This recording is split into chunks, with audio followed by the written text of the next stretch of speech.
Hello, participants, to this afternoon session. The resource person will be joining us in some 2 minutes time. I have just now spoken to him. I hope the person who is supposed to give introduction is ready with the introduction for Arun Ingle, sir. Hello, ma'am. My roll number is 14. My name is Navasrutipal. I'm ready with the biodata of Arun, sir. Okay.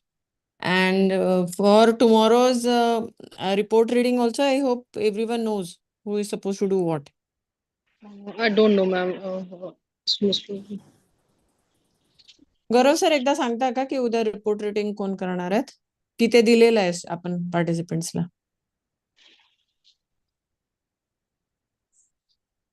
Gaurav sir आहेत का meeting मध्ये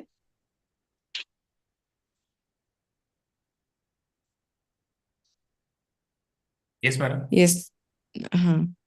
Acha, Ingle sir has joined in. Maybe we'll continue with our conversation later. Ingle sir. Hello. Hello sir, can you hear me? Yes, yes. You are audible to me. Yes. Good afternoon, sir. Welcome to the session. Good afternoon. Yes, sir. Should we get started?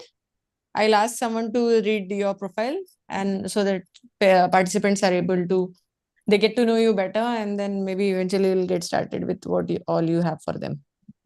No problem. Am I audible to you? Yes, sir. You're Yes, sir. audible.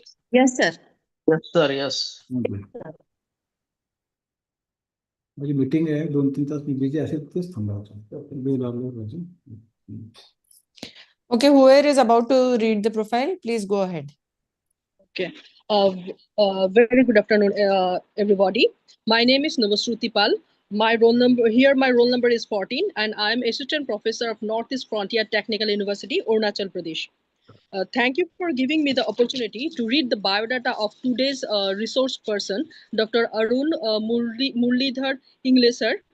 Sir is BSc, B.Ed, MBA, and PhD. Sir has total 31 years of experience, and he worked as a director approved by Savitribai Phule Pune University. He was chairman and member of BOS Knowledge of Management and HRM from December 2014 to August 2022. In Savitribai Phule University, Sir has 18 years of experience as a director, chairman, and the member for local inspection committee, affiliation committee, selection committee, exam committee, academic audit, etc. In industrial field, Sir has 13 years of experience. He published 2 patents. He has more than he has more than 25 research papers published in Scopus and UGC Care, 24 published books, 12 students already completed their PhD under his supervision. He is the editor-in-chief of Weekend International Journal of Basic and Applied Sciences, multidisciplinary online referred journal. Then he is the editor-in-chief and the chair of 10 Scopus and UGC Care journals. Sir is awarded with Best College Award also, and recipient of Best Teacher and Director awarded by 2 Apex bodies. He has played an advisory role of over 10 institutions for NEC, MBA, academic audit analysis, etc. He worked as a joint secretary of total 6 years for BGPS group of institutions. Moreover, he has experience of working as a chairperson for management, quota administration, MGT, etc. over 10 years. Besides this, Sir has gone abroad to study in France, Portugal, then Netherlands, Nepal, UAE, Malaysia, etc. We are very happy because of having Sir, as we will be able to learn many things from you, Sir. Now the session is over to you. Thank you. Now the session is over to you, Sir. Thank you. Thank Thank you. you. Very much. Thank you. Thank you, Sir.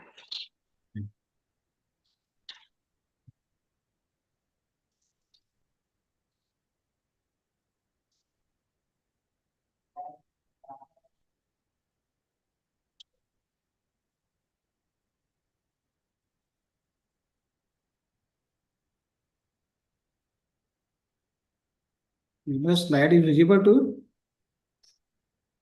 Yes, sir. Hello? Yes, sir. Yes. Yes, sir. Yes, sir.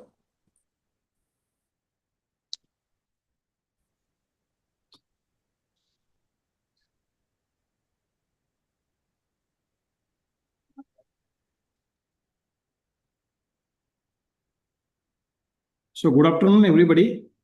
My all respected senior professors and all these academic fraternity people who has given me an opportunity to express my thinking about this today's topic. And thank you to Dr. BAMU and ma'am also who has given me an opportunity to be interactive person for this session. The topic is given to me on the basis of the details given.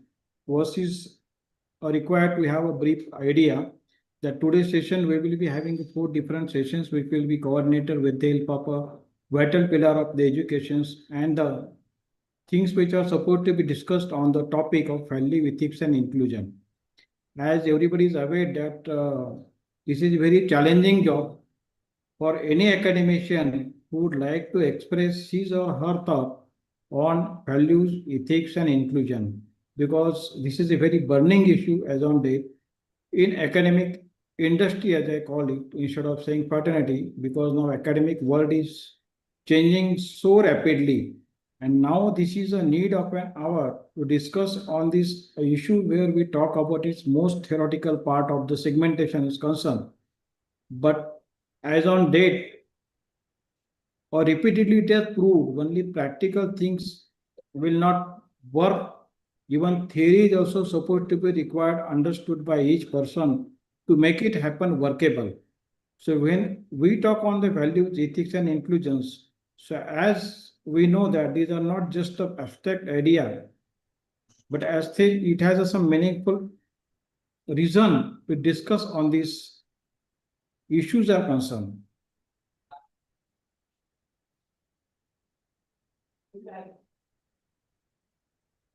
One minute. Slide is missing.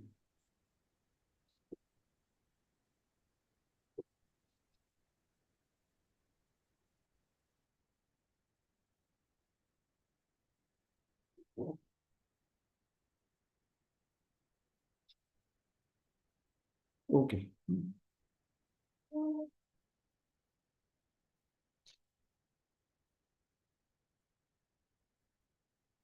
Whether my slide is visible, I am unable to see it.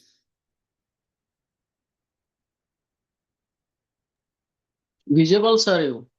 1 minute, sir.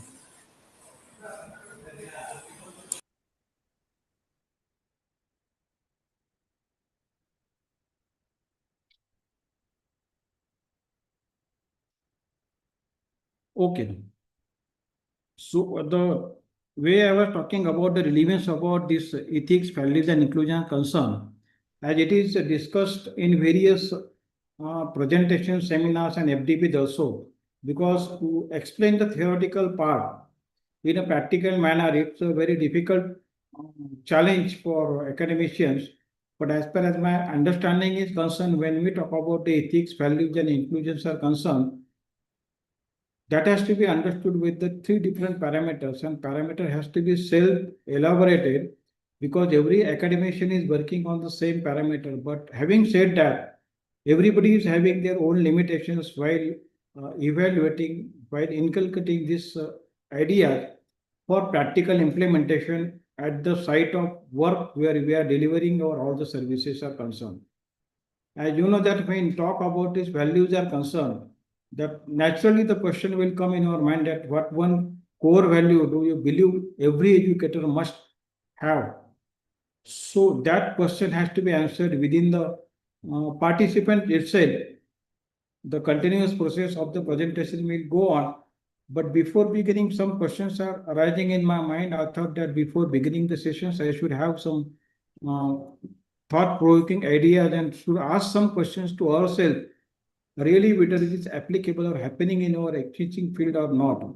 So on the basis of values are concerned, that has to be discussed, ethics has to be understood, and inclusion has to be the part of the activities when we talk about this inclusion practices of the institutions are concerned. So I would be happy if it would be possible to have interactions with the team member while discussing this topic with the audience. So this thought has come in mind that I should ask the questions to the audience, that whether it is with the proud standing moment of this value ethics are concerned while working on day-to-day activities of the campuses are concerned. Because when we talk about the transition of the main session, this reflection reminds us that ethics and inclusions are not the only things which are supposed to be taught to the student, but they are decisions which we do. May it be faculty members, administrations, and that has to be explored, where we can lead the integrity, equity, and cultural sensitivities are concerned.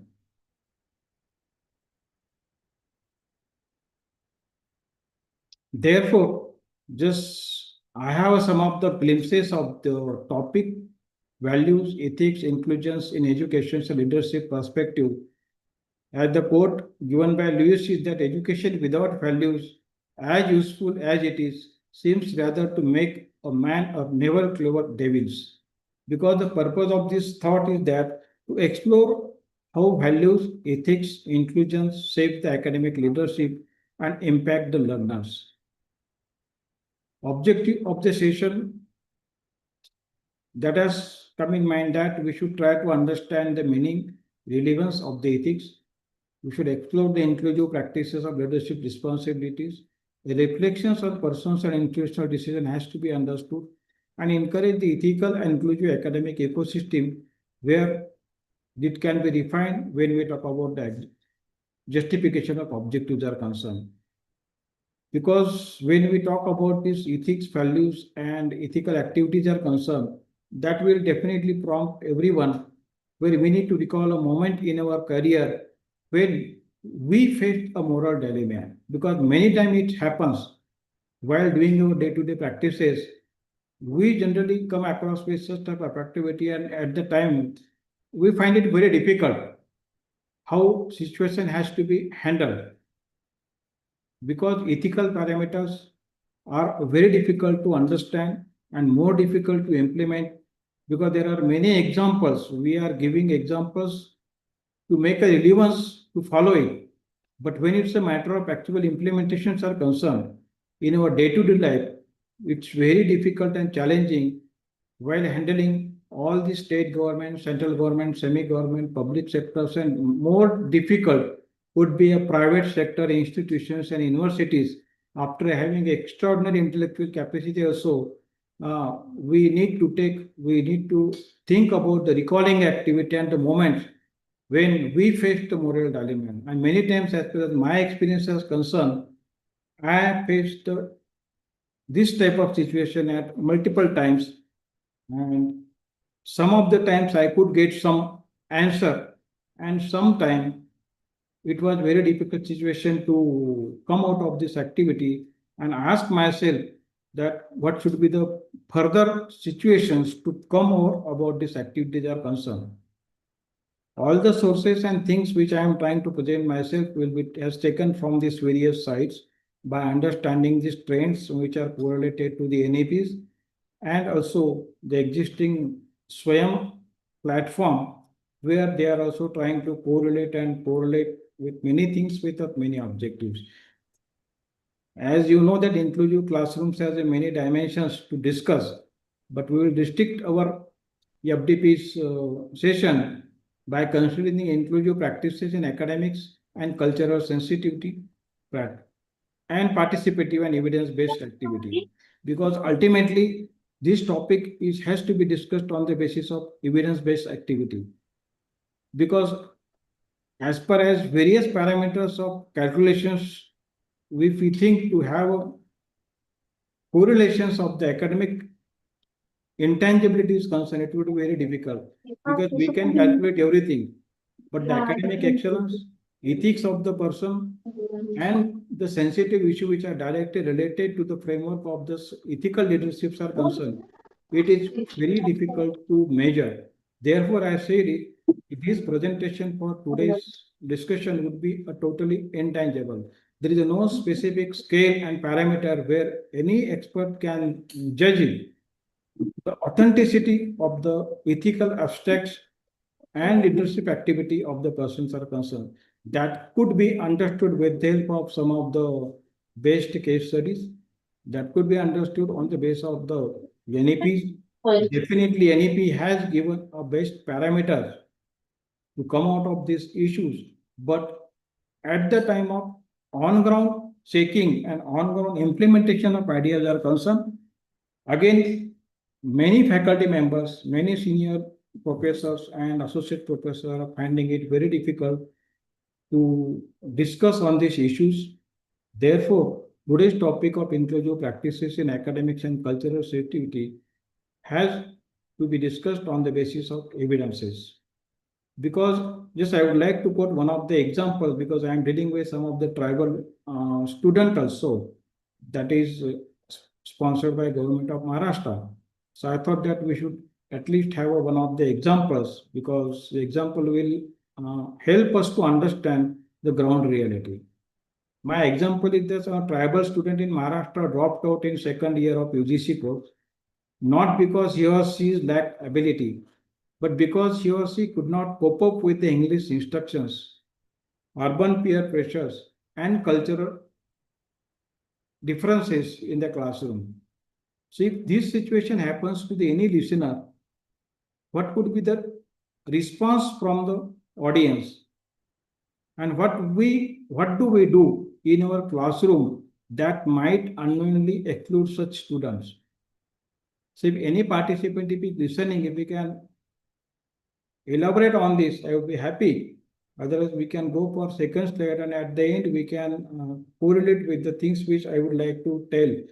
Because as you know that only 1.8% of the students from scheduled tribe areas, they are reaching up to the postgraduate education in India. In one end, we are listening, we are reading on the newspaper that government of India is spending huge amount to bring such type of speakers up to the level of graduation, undergraduate, postgraduates. But when it's a matter of post-graduation educations and UG educations are concerned, students hardly 1.8% are reaching up to that level. And out of that 1%, 1.8% students, very few in percentage ratios are going for higher studies like PhD and postdoc. So why this is happening? Because we have to understand the cultural differences also. Really, we are giving justice to the people from various communities where we are teaching in our classroom, and really we are ethically applying our mindset to give an equal opportunity to the students, irrespective of their caste, creeds, and their physical disabilities are concerned. On paper, everybody is saying it should happen, but there are many case studies also. In one case study, we can see many good organizations are working to bring out such type of groups at particular certain level with the help of ethical approach, ethical leadership.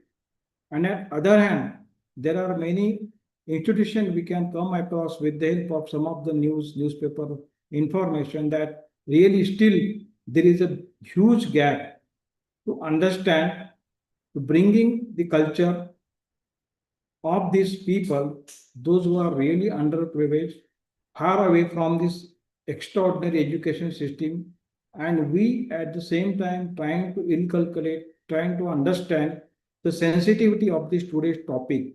But today's topic sensitivity justification will happen only in the case where every listener or today's participants will ask these questions to themselves. Really, whether we are aware what is happening at the bottom of pyramid where we are giving our services as assistant professor, associate professor, professor, director, dean, or any HOD of the institutions. Because these burning issues are everywhere. We cannot say only one institution is suffering for that. And to bring that institution up to the level, to make them available a practical level of leadership in education by ethical way.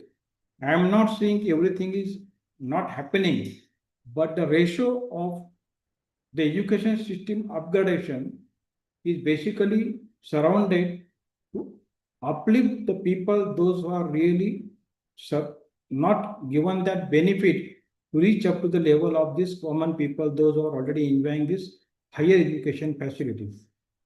So at that time, when we know that all these underprivileged and tribal students still are not reaching up to the level of these common people where they are studying.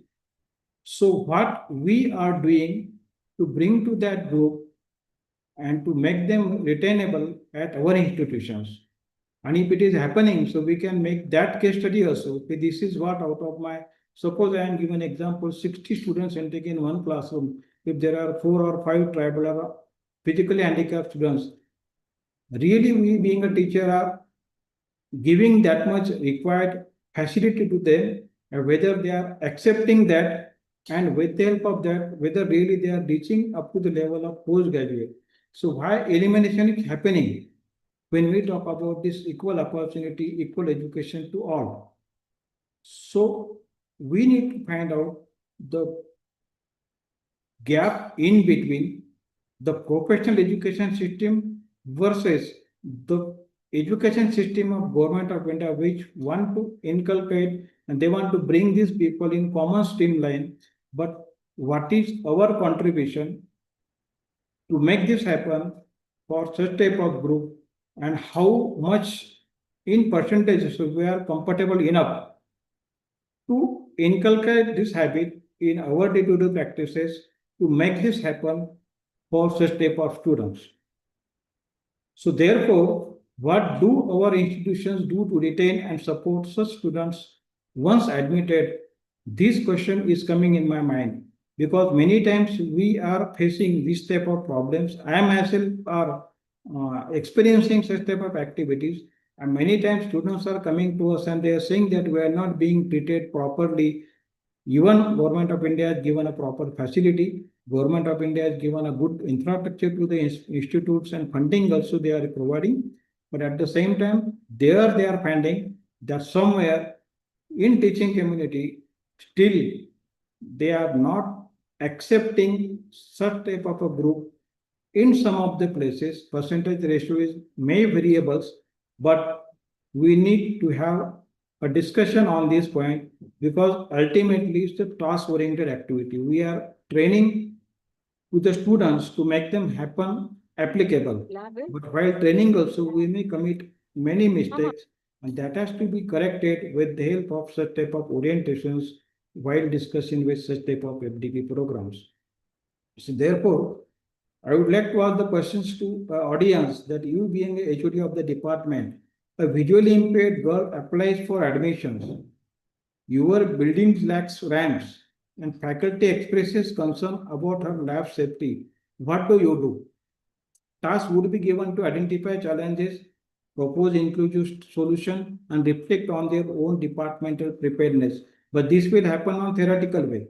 But again, question will come to our minds because it's a prompting activity. So that have you adopted any of your teaching methods to help students from different languages, backgrounds, castes, religions, and neurodiversities are concerned? Because this FDP is common for all the professors.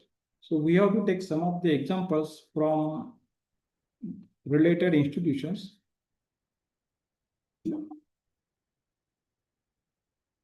Just I have said in the beginning that ethical issues taught in the classroom is very difficult, and ethics to be followed in our actual real life, it's a big challenge.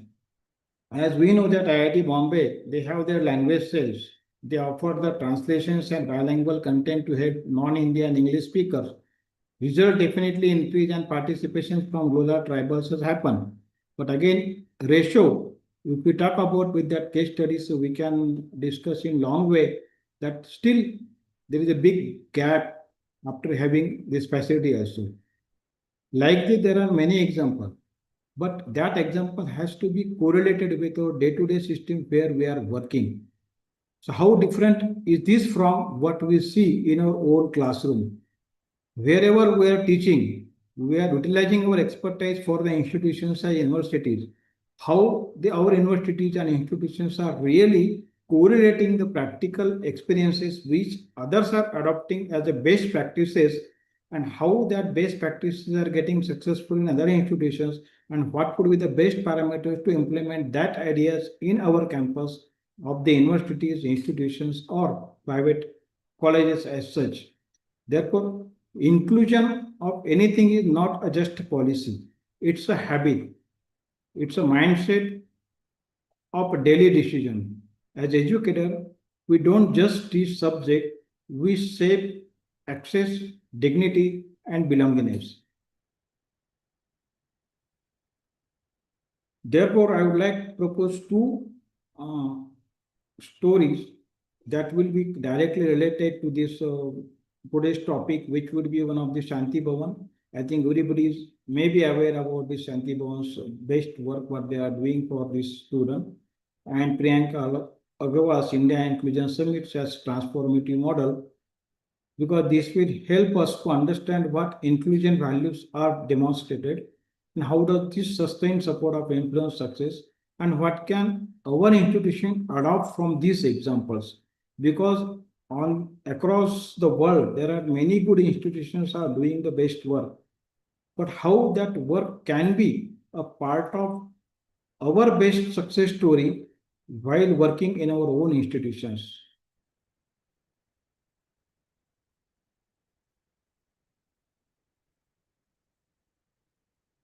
Just a 2 minutes clip, I will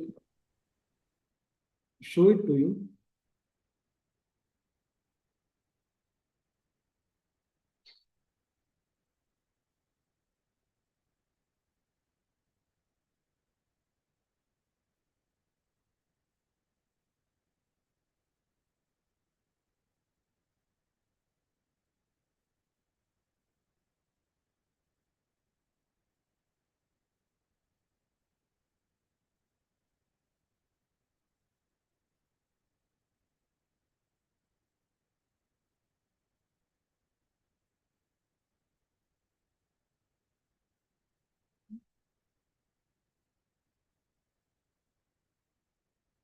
I believe now that from the beginning, I was destined to be different.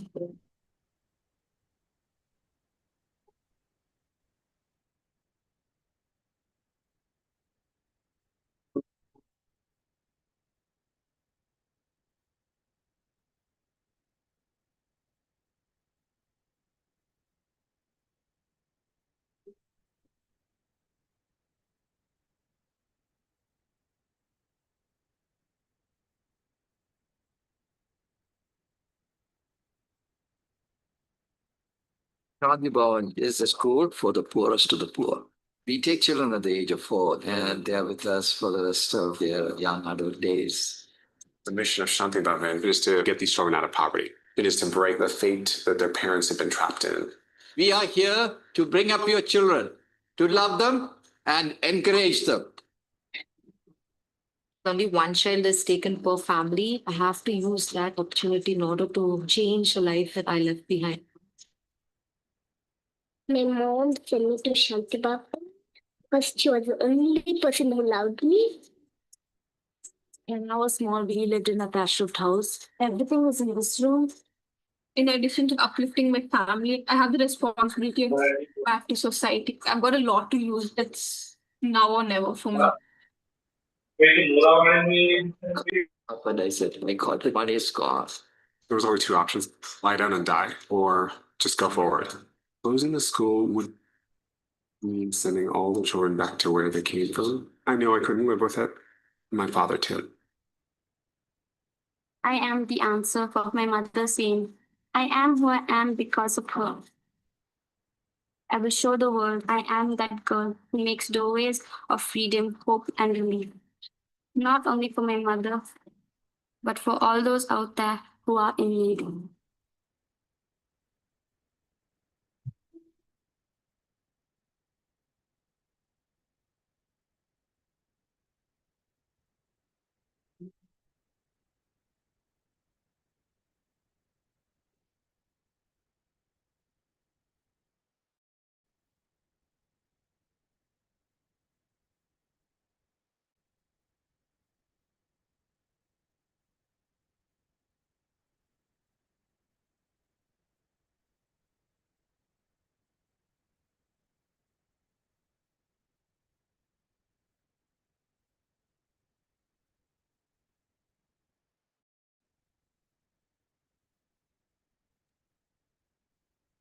I am unable to hear.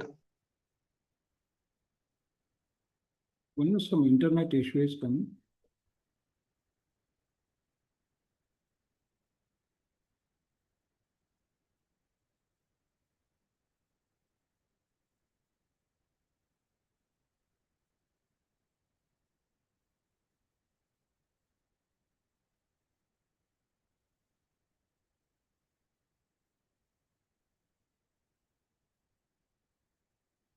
Intention was to show this 2-minute clip was only. India's development, demography, and demand provide a unique long-term opportunity for Australia, and all in the familiar framework of democracy. I stand here as one of you, a representative of the people. I came to you with the greeting of 1.25 billion people of a nation that is linked to the Australia by the great Indian Ocean, by our connected history and our many shared inheritance, and even more by our deeply interlinked destinies. And today, I've come to unite in the spirit as we were once by geography. The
तर तुम्ही desktop वरती ना काही sound चालू आहे बघा दुसरं sound बंद करायचं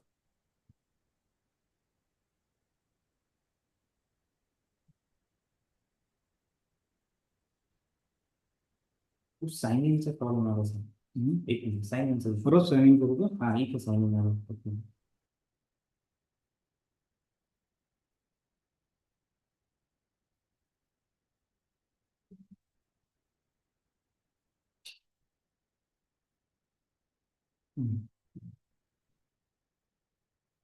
Produce.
Hello. Sorry, sir. Sorry for interruption because of net issue. It has happened, sir. Yes. Okay, sir. Okay, sir.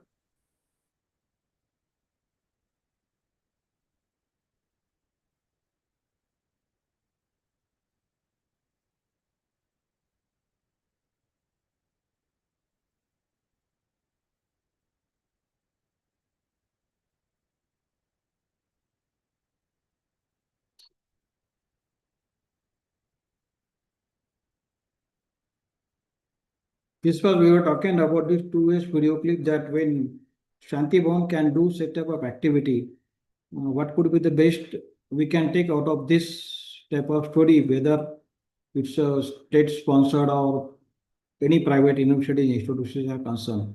That same reason will be example will be applicable for Indian Inclusive Summit as transformative models are concerned, because it needs to be understood while prompting sessions are concerned, because we need to imagine a tribal or differently able students in our classroom, how we are dealing to them and how we would support them to go beyond the policy to make them more comfortable in the classrooms are concerned. Because such stories, when we talk about the Shanti Bhavans and Indian inclusion exams are concerned, when they can make it happen, and that can be international story and a matter of role models are concerned. I would like to ask question myself, what the things are being asked in being told me that where I am being taught and why things are not happening in my institution in the way others are doing. Because every institutions are having different policies to inculcate such type of activities in their day-to-day academic activities are concerned. But at the same time, we need to understand with such type of examples and stories where it is happening at different places, but not happening to my place. So what I can do to make it happen at my place, and being a teacher, what the best contribution I can do to make more convincible to the university institutions, private university chancellors, and the chairperson of the private institutes where I am working.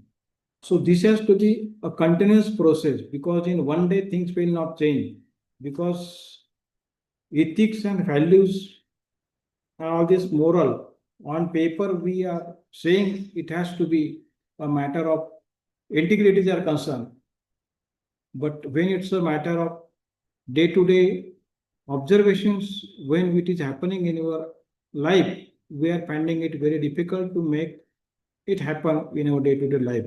Because as you know that inclusion is not the policy, it is a habit and mindset, as I said earlier, as a daily decisions. As educator, we don't just teach subject, we shape access and make them aware of belongingness are concerned. Because reflection will automatically come to us when we will discuss about values, inclusion and ethics. And this values, inclusion and ethics will again give us many questions in our mind. And when such type of questions are arising in our mind, we have to ask many things to ourselves. Being an educator, what the best practices I am implementing in my institute for the benefit of my stakeholders where I am serving. So everybody is trying to do the best, but what we can correlate to ourselves when we are talking in today's subjects about values, ethics, and inclusions are concerned. Really, we are teaching values or understanding values or giving that inclusion activity to our students, or with that activity, if it is happening, really ethics are being followed, because there are many big question marks will come in our mind. And again, we will find it that things are not that much easy the way we are talking on this platform of FDPs are concerned, because ultimately it's directly related to the human being. And any human being who is working in the academic field, he or she has to think himself or herself whether individual values, ethics could be the part of inclusion in my day-to-day life. Trial is yes or no. In that case, we will come to know that yes, we need to inculcate that habit in our day-to-day life while delivering or while discussing with the students community when we take some decisions, and we need to align with this with regular frameworks are concerned. Because unless and until we have framework in our hand, it would be very difficult for us to correlate our ideas, whatever is coming, and we are trying to correlate that ideas with the help of such type of examples are concerned. Because as you know, those when ethics are concerned, my own example just I would like to highlight to you that during my one of the PhD students the final thesis submission, I came across with one of the issues when we talk about values and ethics are concerned. As per the guideline of the university, we have verified the thesis with the help of this Urkun and with the help of terminating. We have submitted the thesis to the university. At the end of this guides level, thesis plagiarism level was less than 9%. So as per guideline of UGC, it was supposed to be accepted. It is accepted by the university. But at the later stage, again, the internal committee of the university has rechecked the thesis and Urkund has given more than 12% plagiarism thesis report. And then later has reached to me by stating that your plagiarism ratio is more than this required value. You have to resubmit the thesis by considering the errors which have occurred during the plagiarism checkup. So we have asked to the universities about this issue, but unfortunately, because of any reason, I could not get that details. So I have submitted the UGC circular to the university authorities, whosoever is handling that particular department, and specifically requested him to read that particular circular and see as on the page number 10, exhibit number 2, it is clearly mentioned that 14 words consecutively, if it is coming, that has to be excluded while doing the plagiarism of the thesis is concerned. But that IT officer could not listen to me.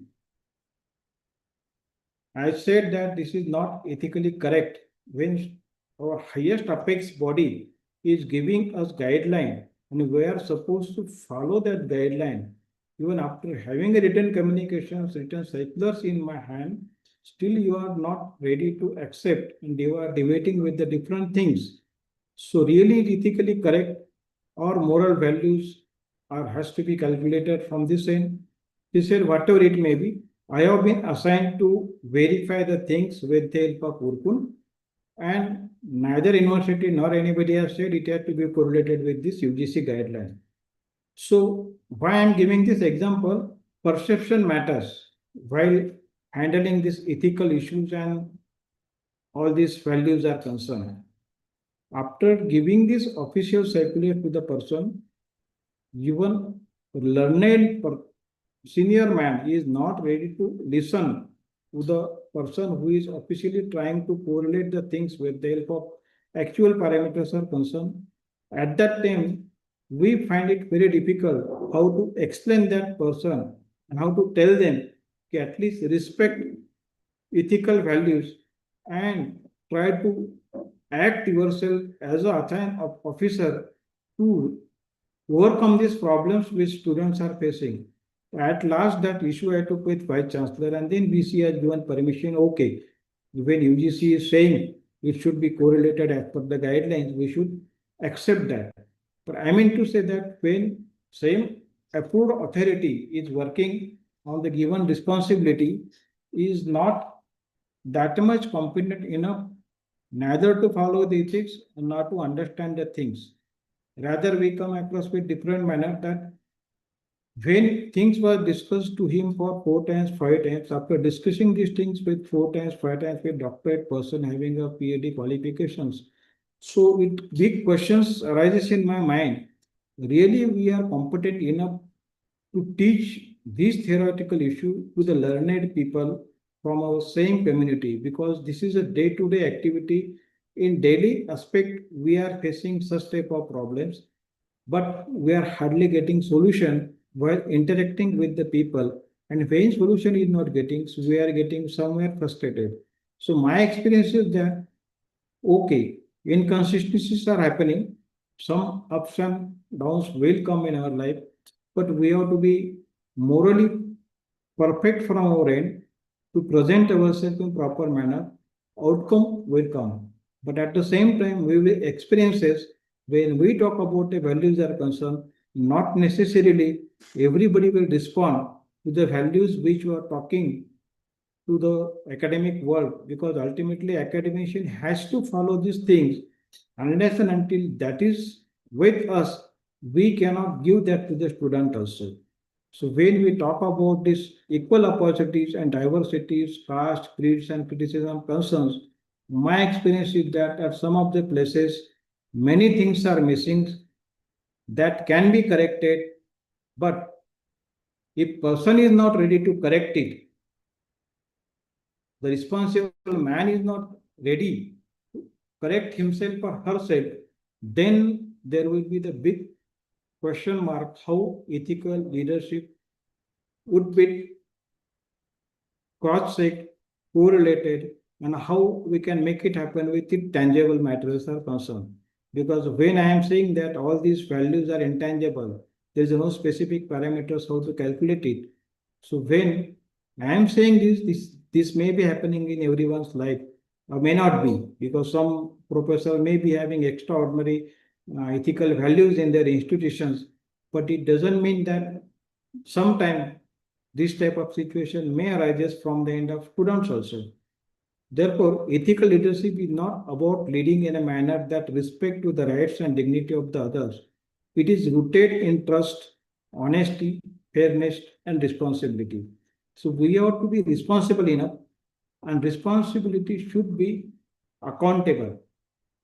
And in our academic industry, many responsibilities are given to the professors, but again, accountability is a big issue because we are talking many things about this ethical matters are concerned, because plagiarism is one of the issue. Many predatory fake journals and all these things are happening across the world.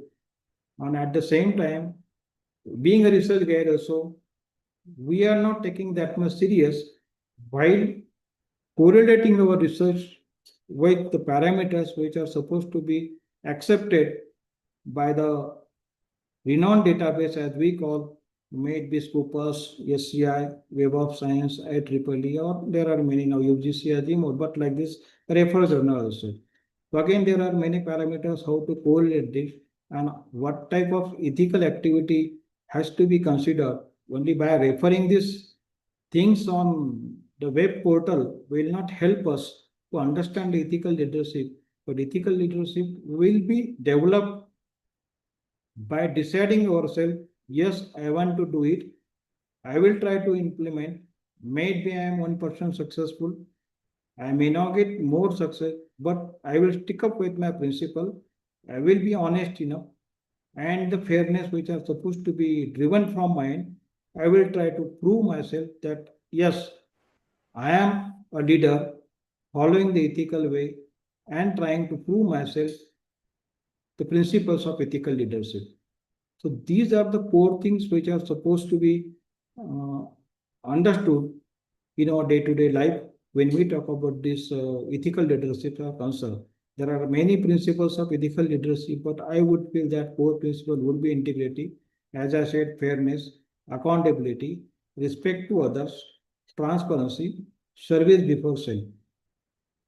Over and above, taking responsibility for action and decisions over that would be the more important when we talk about the core principle of ethical leadership are concerned. Because unless and until we are making ourselves accountable, nothing will happen. We have to fix the goal of accountability, may it be day-to-day lectures are concerned, or may it be every academic responsibilities are concerned, that has to be correlated with the accountability is concerned. Once there is accountability, accessibility will be there, and we will be mature enough to at least make it happen ourselves. Yes, I did the best or I did the bad, and if it is bad, how I can overcome on that activity. So therefore, we should be accountable enough for ourselves, and that will be a learning lesson to others, that once they listen, this man is following these principles of ethical leadership, definitely slowly, our counterpart and stakeholders will also help us, and they will also try to correlate our activity to make it happen with the core principles of ethical leadership concern.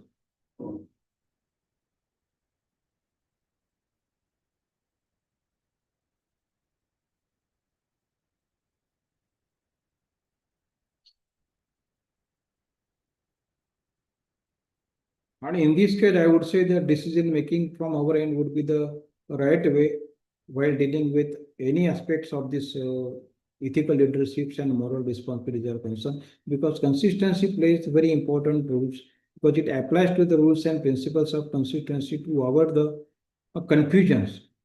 And therefore, this moral imagination anticipating long-term consequences of the decisions and think beyond the bottom line, like people, planets, and purpose matters to for us also in our day-to-day practices. Therefore, now today's scenario is that we are always getting confused. This is one of the examples that managers discover that a top performing employee is falsifying reports. And we have to ethically respond to that particular manager. We will be having options whether that is to investigate fairly with evidences and decision. We can confront the issue transparently. We can apply the disciplinary measure as per the policy, even if affect the short-term performances, and reinforce the ethical expectations to the team. But when it happens to us, assuming that I am a manager, I have discovered that my top performing employee is falsifying the reports. And to overcome that falsifying reports, I have to handle that issue ethically. While handling that issue ethically, many questions will come in my mind. Seniority of that person, what is the contribution of that person in the industry, since how long he or she is working there, what has happened to falsify the report to the person, and how to confront that issue transparently, because I do not want to miss that person also on the basis of his previous record of the good practices are concerned. But somehow action has made and he made the blunder, and that blunder will be a part of this punishment. So what punishment I should do to that person, that has to be decided on the basis of the psychological errors and psychological findings which will come across before the team, and that response will help us to identify the falsifying activities of the reports are concerned, whether to retain that particular employee, to take disciplinary action, or just to warn them.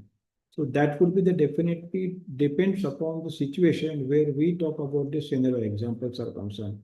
But in my mind, I would say that why falsifying report things have happened, that has to be correlated in first manner, and then we can try to understand to ethically respond to that person. But it is hardly happening in the industries, because many times managers are not that much seriously thinking while taking such type of decisions. Therefore, many times the good employees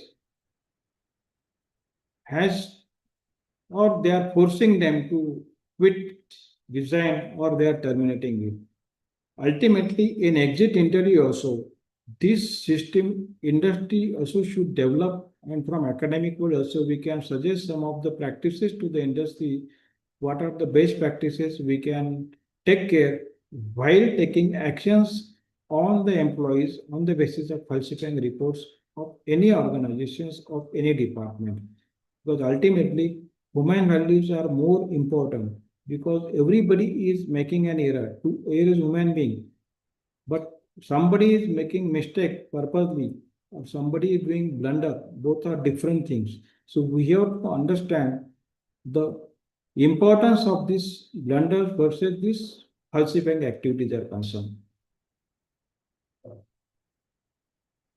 And this is a continuous cycle when we talk about this ethical leadership plus moral responsibility cycle, because we have to observe. Without observation, nothing will happen. Reflection will not come, and we will not be in position to decide what exactly to be done, because unless and until we reach to some of the decision, we cannot act. And once action happens, we will get a learning lesson of that particular practices, what the best can be done by overcoming the previous decision, previous act. Whether if it is perfect act, then we can improve that act and adopt that practices for upcoming manners that can be considered as the best practices. And if our act decision happens in negative way, we will definitely learn the lesson that some mistake has happened from our end while understanding the ethical leadership and moral responsibility issues are concerned. So on that basis, we can also learn our shortcomings, and that shortcomings will also help us to implement one of the best practices which can be adopted in coming future in our institutions. So this is a cycle. This ongoing process ensures ethical growth and sustained trust. Trust will not come automatically. We have to learn, we have to observe it, and out of the cycle, whatever outcome is coming, as you know that NEP is 100% based on outcome-based education. But when we talk about this outcome-based education is concerned, we have excellent theory in our hand. We know what outcome should come, but actual implementation and adaptation of the theory is concerned, there are some of the missing links, and that missing links has to be found out from our end as an individual person.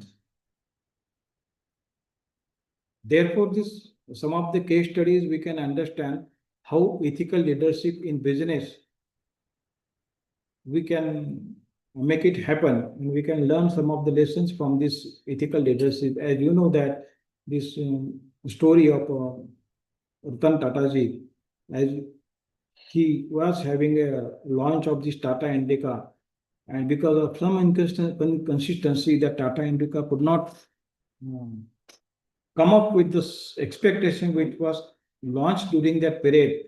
And when Tata took a decision to sell that particular division to Ford Motors, and when he visited to the Ford Motors office for negotiation, see, he has experienced some of the that is negative response from the person.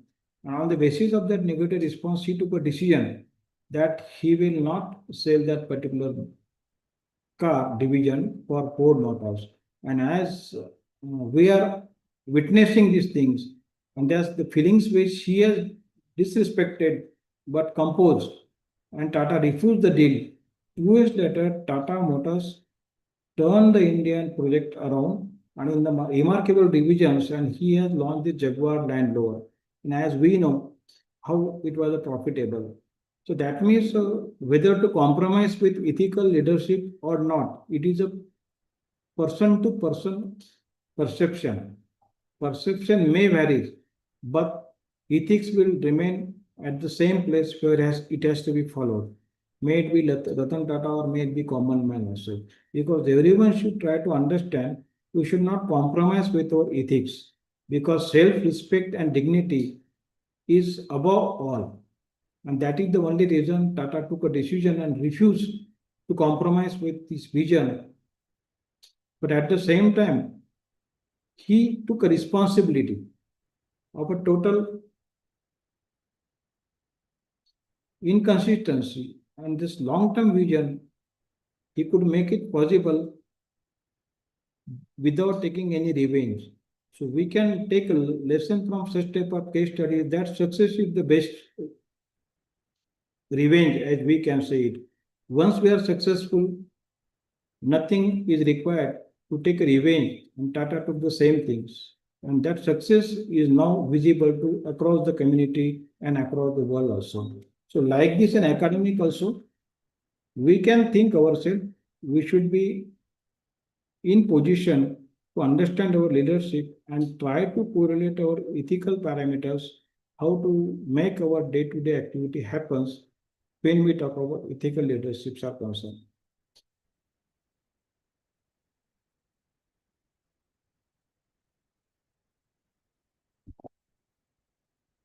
Second example, as everybody is aware about this, Marshall Cursor, he has a great contribution about all this research and academic industry and various international master firms are concerned.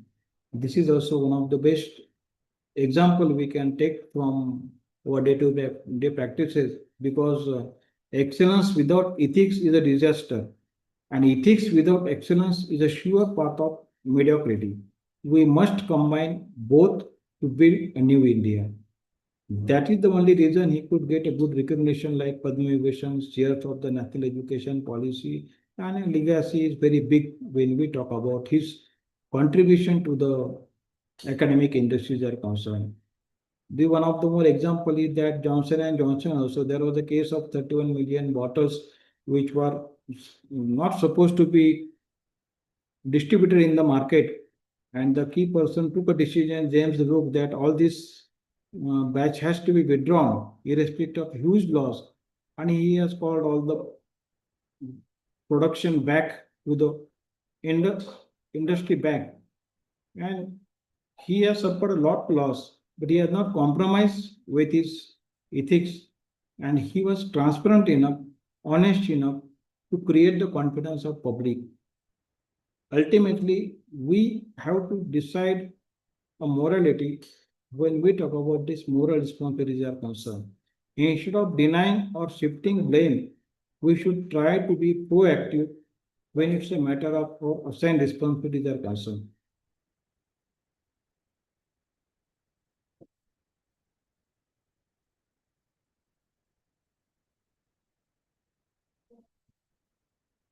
Therefore, in the conclusion of ethical leaderships are concerned, I would say that ethical leadership is not about perfection, but about a values-driven decision making. So moral responsibility means taking ownership even when it's costly, and trust once earned through ethical conduct becomes an invaluable asset in our leadership.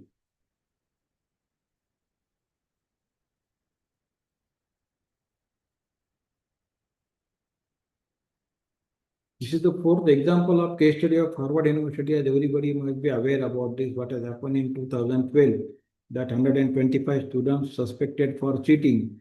And finally, this Harvard University took a decision, and with ethical leadership take an action on almost over 75 students, and they have asked them to stay back for 1 year or many more terms also. And they have not compromised their values, irrespective of the response from the various academic worlds are concerned. Because the university's reputation for academic rigor and moral clarity was reinforced, and students and faculty began to place renewed emphasis on the personal integrity. But handling of such cases become a global example for institution ethics. So at the same time, we have to think in ethical manner. If something wrong is happening from our end, being an academicians, we should be transparent and honest enough to present ourselves. Okay, this error has been happened for me, and we will try to correct it. Being a professor also, it is not necessary we are not committing any errors. Definitely those who are working, they will commit the mistakes. And if you are working so sincerely, we should have that much confidence to present ourselves before the higher authority during our day-to-day working, what has happened and how you are ethically handling that issue. With the help of transparent communication, will help us to overcome these issues, and we will not find it so difficult to come out of these problems. Therefore, we can take a lesson from ethical leadership is that we should be transparent enough, moral responsibility should be at higher end, long-term vision for everything as we know has to be kept in our mind, and courageous leadership. Sometimes this word sounds very big, but courageous leadership, sometimes we have to pay for that also. But nothing more than that, the ethical way which we are presenting ourselves, I wish we are ethically perfect. I think in the community of academic world, definitely they will understand our intentions, and that intention will give us extraordinary output in our coming day services also.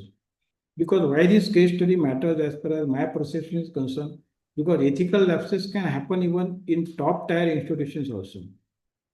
So how leadership responds and define the credibility of the education institution, it depends upon person to person.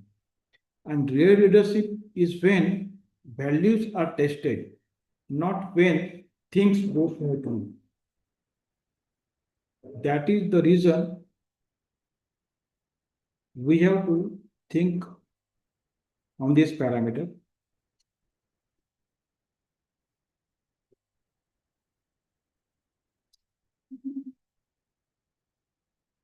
As far as the role of ethical leadership in education is concerned, I would try to correlate that things with this modeling behavior and setting the tones, encouraging open dialogues and accountability, protecting fairness in evaluation and opportunity, and long-term vision over short-term gain. That is the only thing inclusive academic practices we can thought on that planters. That is universal design for learning, language sensitivity, bridging the digital divides, and mentorship for the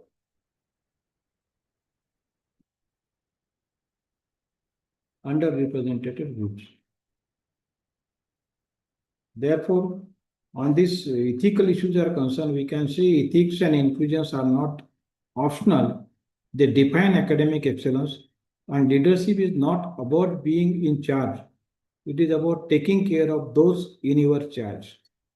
So if you are competent enough to take care of others, so our leadership will be respected across the campus, and automatically that will be flourished in the area where we are already rendering our services, and we will feel happy while presenting also leader of that particular campus are concerned. So that's the only reason I would like to say that leadership is not about the being in the charge, it is about taking care of the in your charges.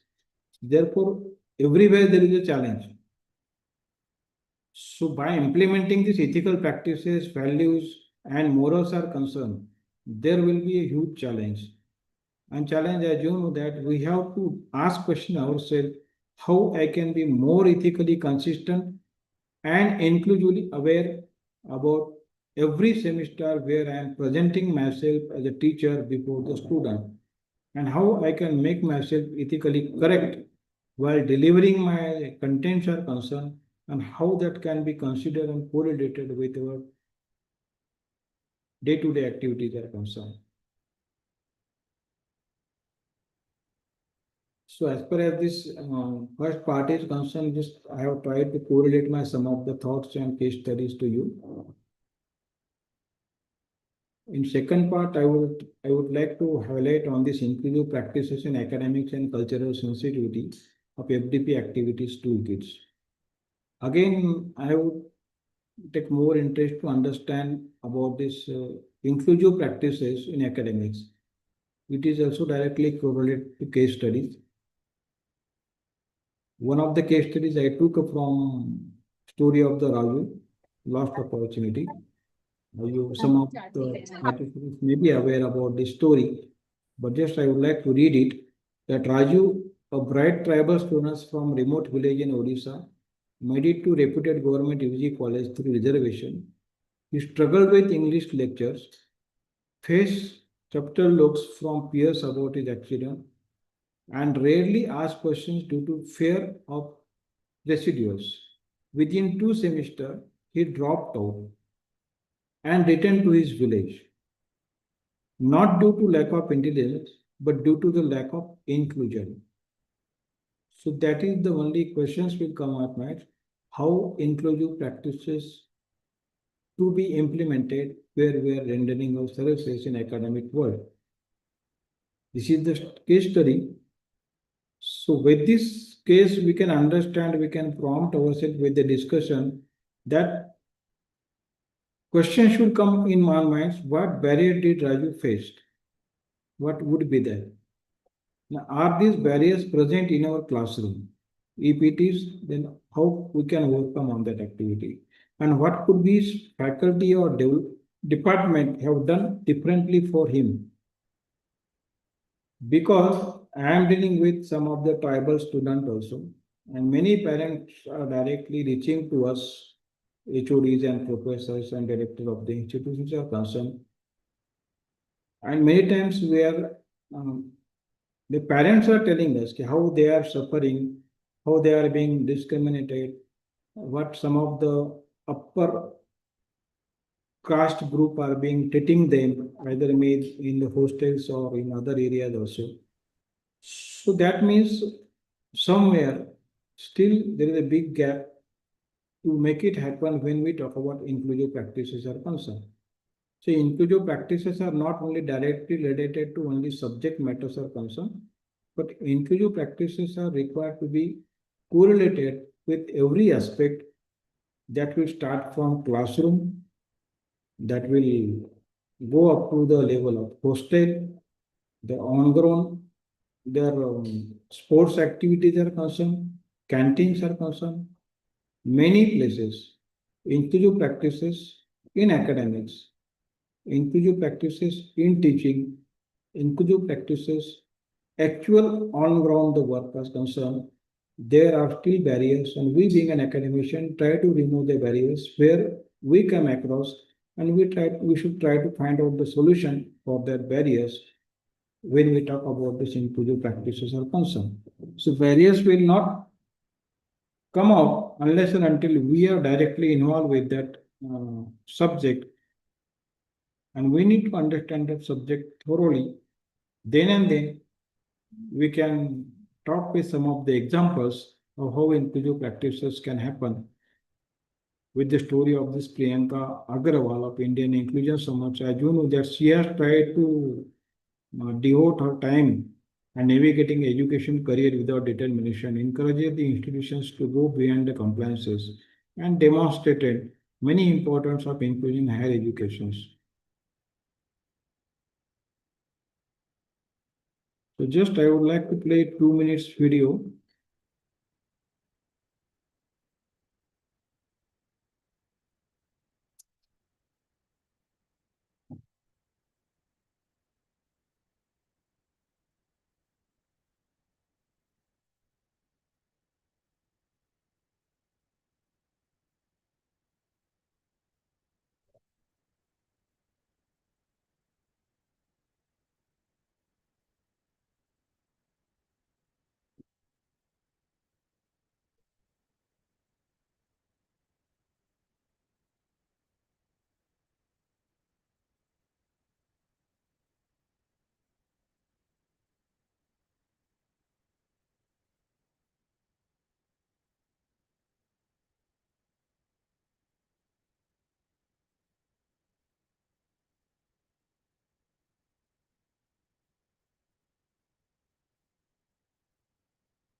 Hello.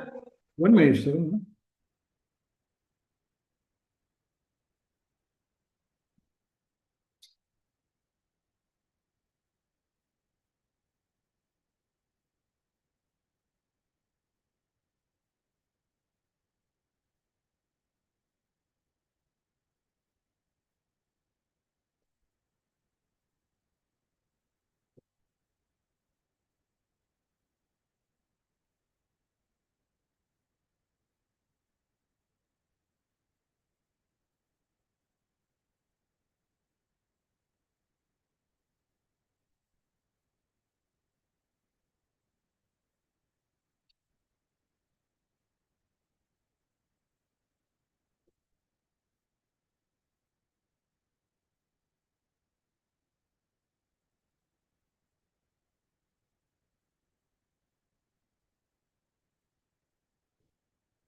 Sir आवाज नहीं आ रही.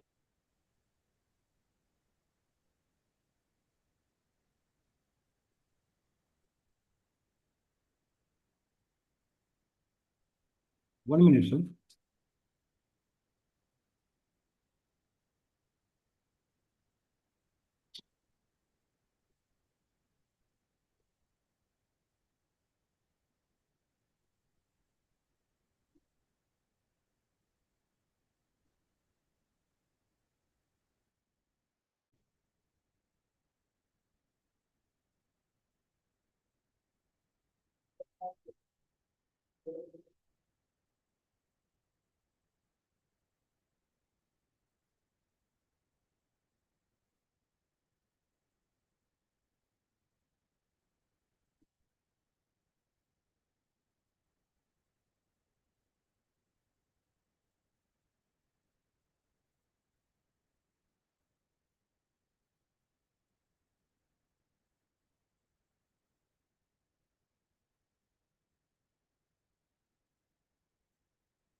It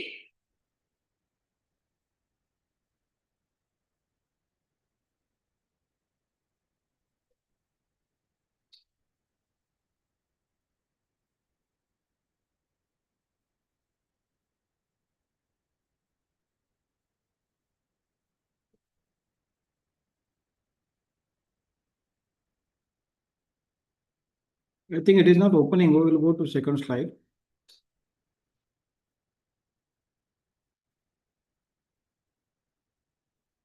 My intention was to show that some video to make understand about inclusion in education, but it is not opening. Sorry for that.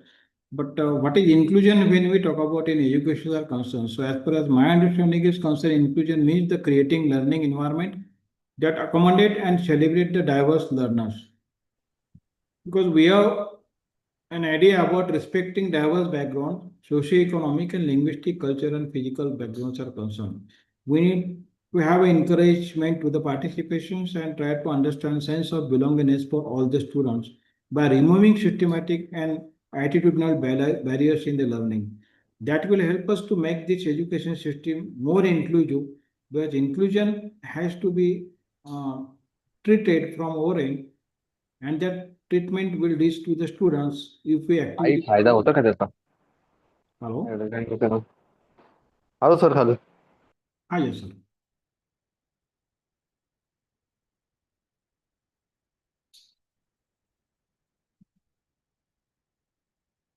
As you know that Priyanka Agrawal's contributions as far as underprivileged students and the Dalit children's contributions are concerned, was try to do the commendable job, and that would be possible to every institutions if we think in this manner, because in every education institutions, various students are getting admitted, and definitely we need to understand this matter and try to implement it as per our day-to-day education life is concerned.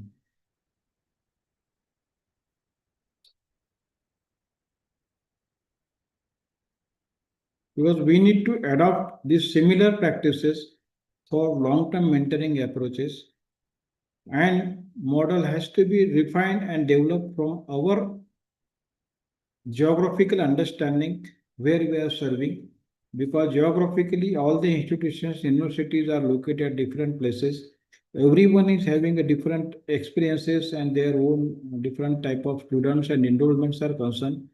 So one strategy will not be applicable to everywhere, but by considering this geographical limitations, and we can try to balance and try to give justification to the every group while dealing the academic activities are concerned, may it be classroom training or teaching methodology or participation of the students of various activity. While delivering every programs, we have to be focused on this activity, that students should not get that feeling from our campus that we are being differently treated and there is a discrimination amongst various parameters. So we have to eliminate that things by understanding the requirement of our campus. That will help us to make compatible, and somewhere we will be in position to try and understand the ethical way, legal way to enrich the values in our day-to-day practices are concerned.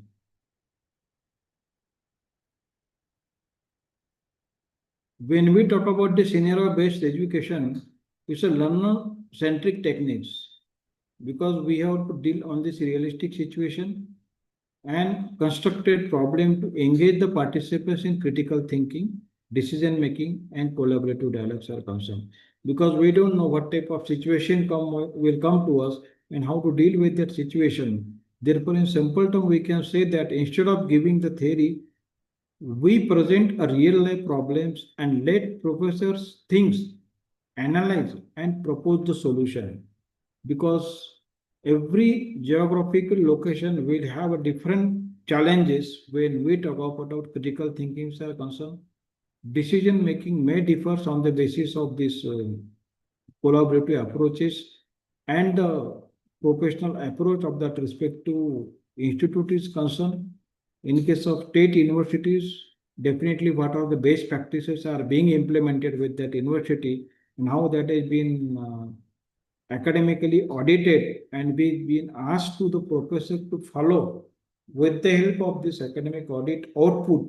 And if it is followed, then we can gather that type of best practices across the institutions in which university we are working. And some of the practices we can implement that would be a practical approach when we talk about the scenario-based discussions are concerned.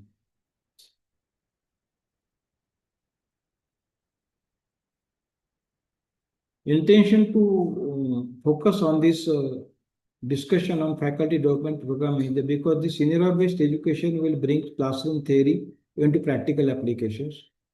It can build the empathy through real-world issues. It can promote the interdisciplinary thinking, encourage the diverse viewpoints and inclusive thinkings. And that will help us to prepare educator to handle the situation in better manner, in diverse way, in different type of students group, may it be tribal, rural, or marginalized students are concerned. Because ultimately, as on date, focus of the education system should be on this group, because the extraordinary students are getting extraordinary education at renowned institutions.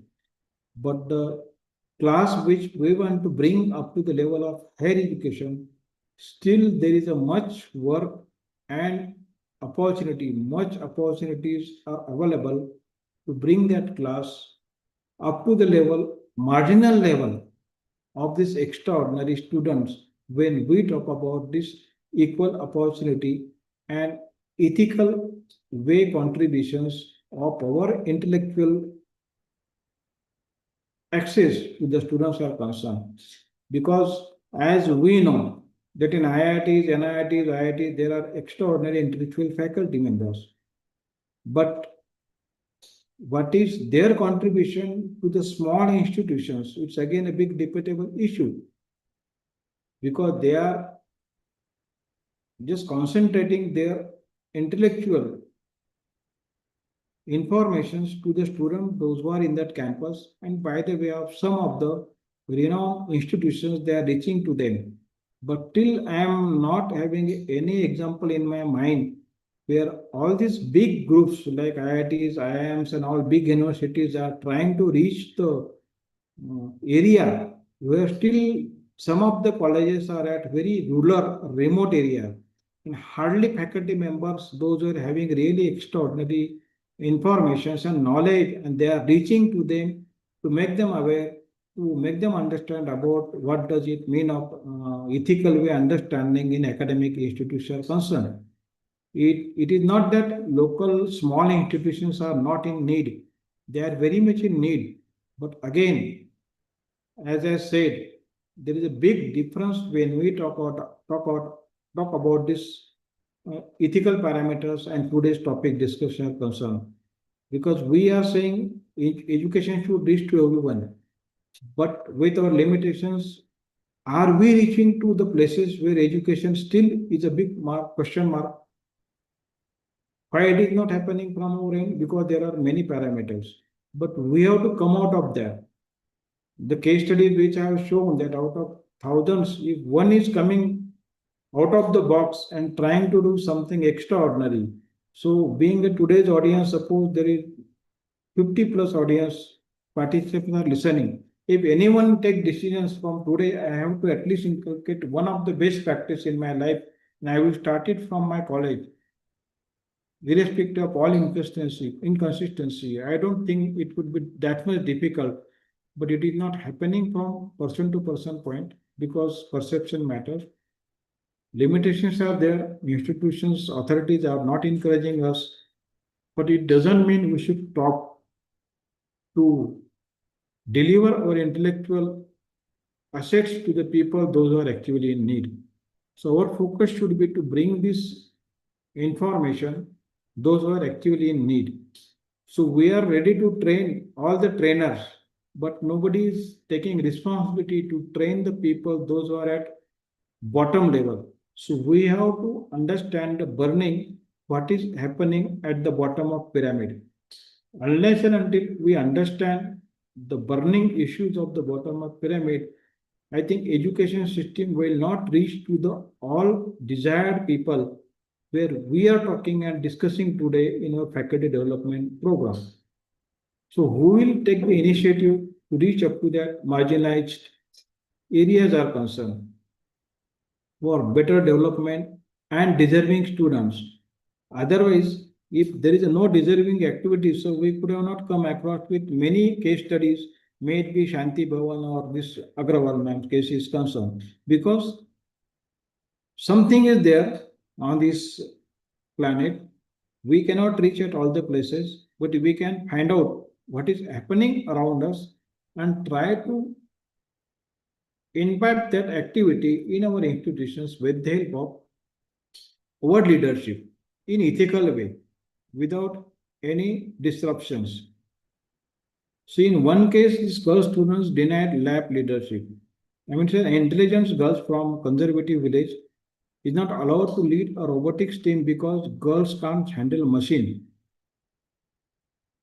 If this is the situation, is already being allowed to take care of this engineering studies, and at the same time is not being allowed to handle this robotic teams because she is not in position to handle the machine.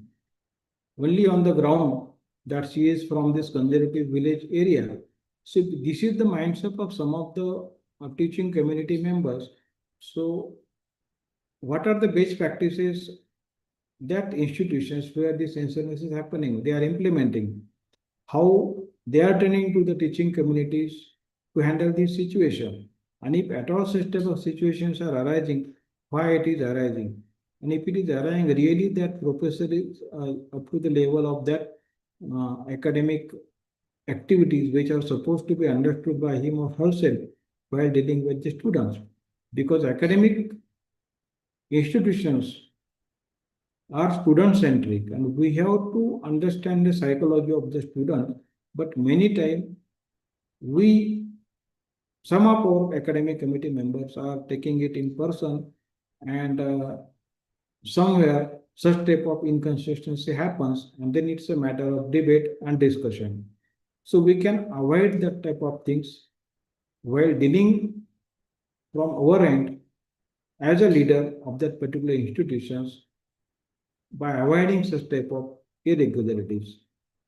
So in that case, definitely something will prompt us how to overcome this activity, how it can be broken up in stereotype manner, why gender sensitive training is not explored, and what the best policies we can introduce to deal such type of subject. So this is to be taught in the classroom because many times what happens, senior people are aware about this, but those who are coming in the beginning of the academics and taking charge as a beginners of assistant professors, senior lecturers, definitely I would feel that such type of brainstorming sessions is required. As I know that it is as pre-assumed that those who are joining academic, they should be ready and they themselves should understand the prerequisite of academic world, but it is not happening all the places. Many places, because of this limitation of these qualified people, many institutions are not getting the quality faculty members. Having efficiency and eligibility both are different parameters.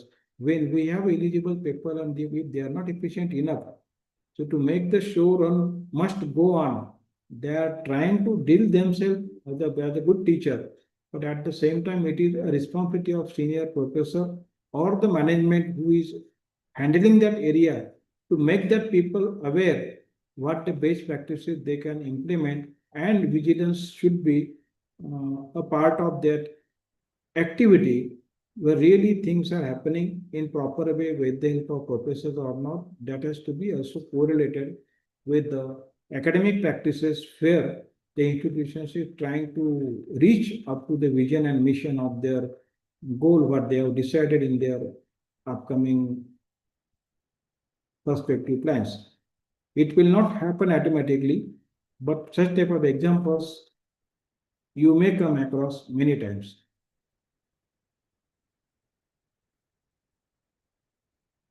Because any case is not just stories, but we have to look into the mirror, because reflection of mirror is our identity. This is daughter of destiny example I have taken, but I think that some of the links are not working. I would not explain those stories, but some of the theoretical stories just I would like to highlight with the audience. As you know that the first woman vice chancellors in India and her contribution to the inclusive education are concerned really commendable.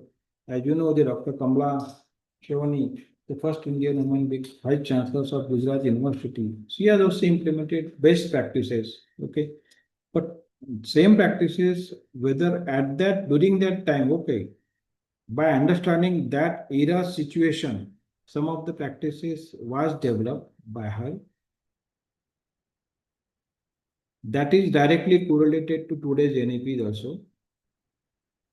Same thing has been told by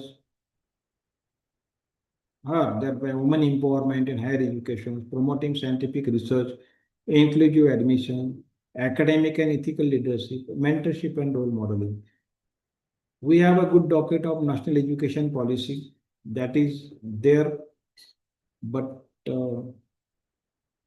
while implementing it, there are many issues some of the small institutes are facing for multi-exit and all these issues are concerned.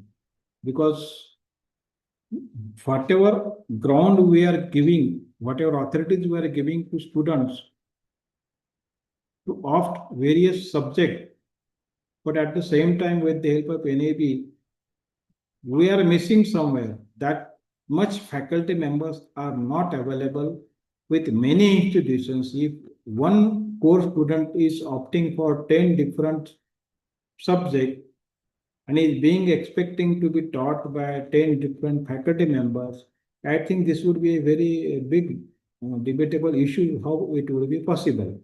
Because on one hand, apex bodies are saying that students faculty ratio should be maintained. At the second end, NEP is saying we should give horizon, open horizon to the students and allow them to opt whatever they are allowing. And at the same time, students are expecting this practical and theoretical exposure should be given on hands-on training. So practicability issue is coming while discussing these practices are concerned.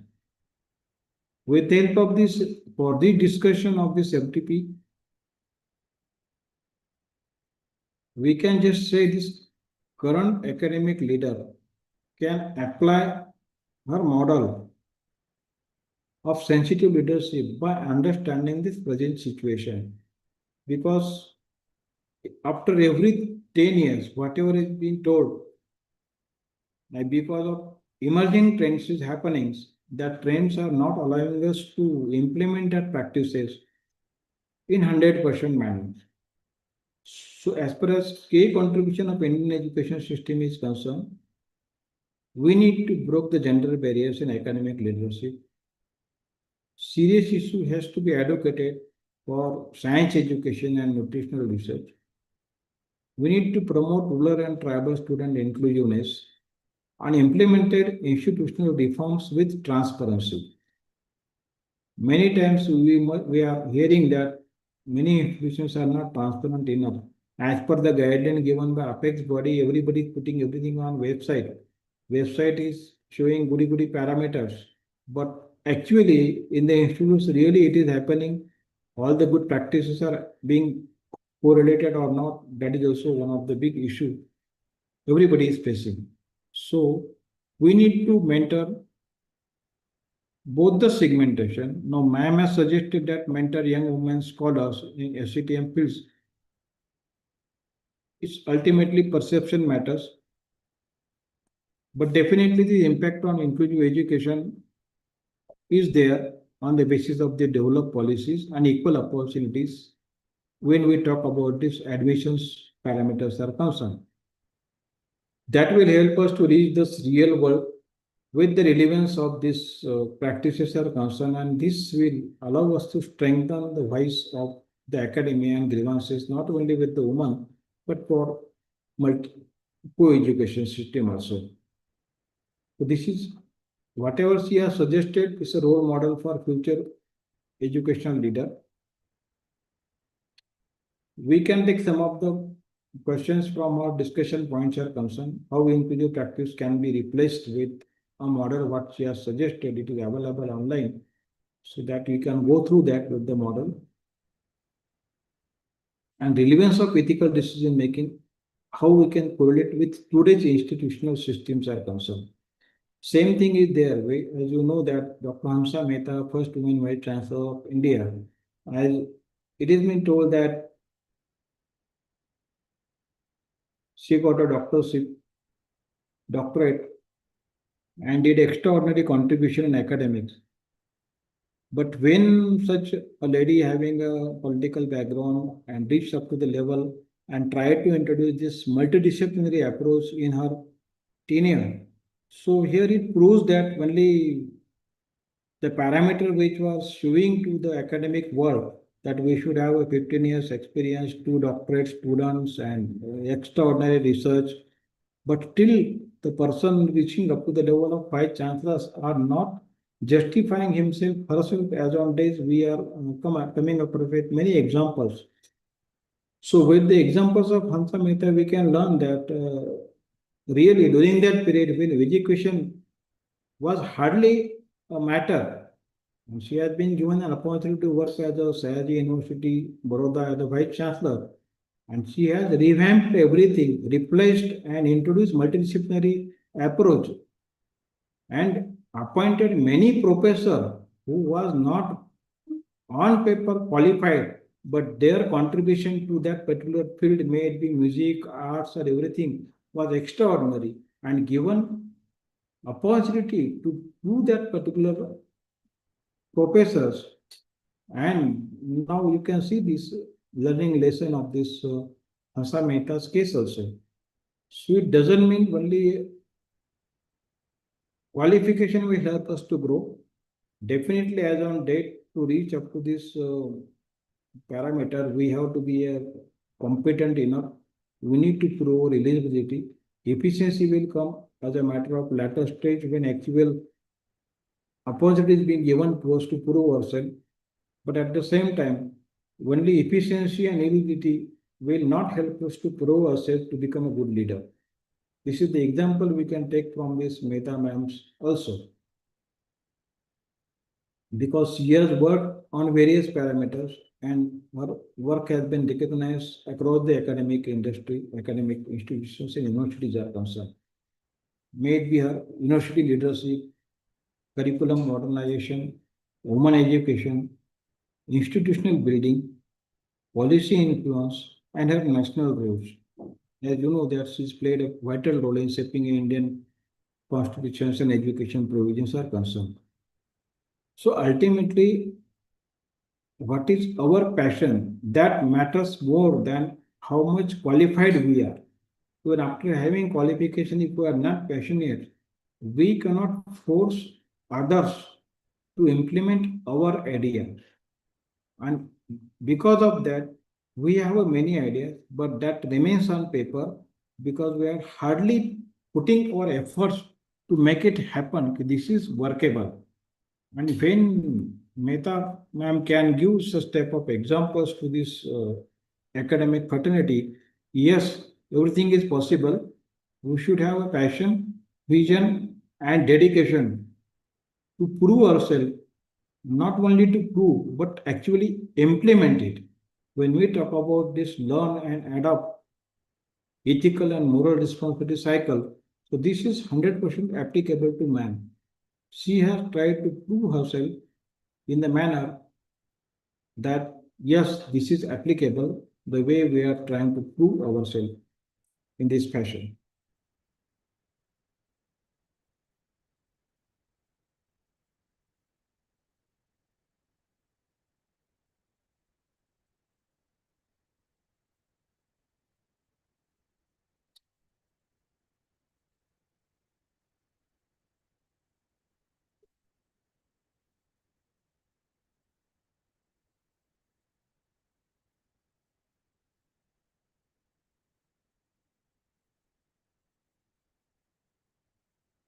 Then while delivering this, preparing this presentation, just some of the questions are arising in my mind.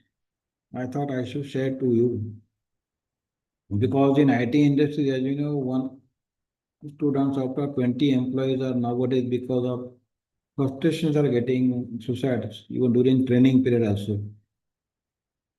As being there in NEP also, language discussions are happening. English education. Nowadays debate is going on why it is required for Indian engineers. As far as my opinion is concerned, it is required because Government of India is now introducing medical courses, engineering courses in languages of Hindi, Marathi or many languages. But at the same time, there will be a big challenge.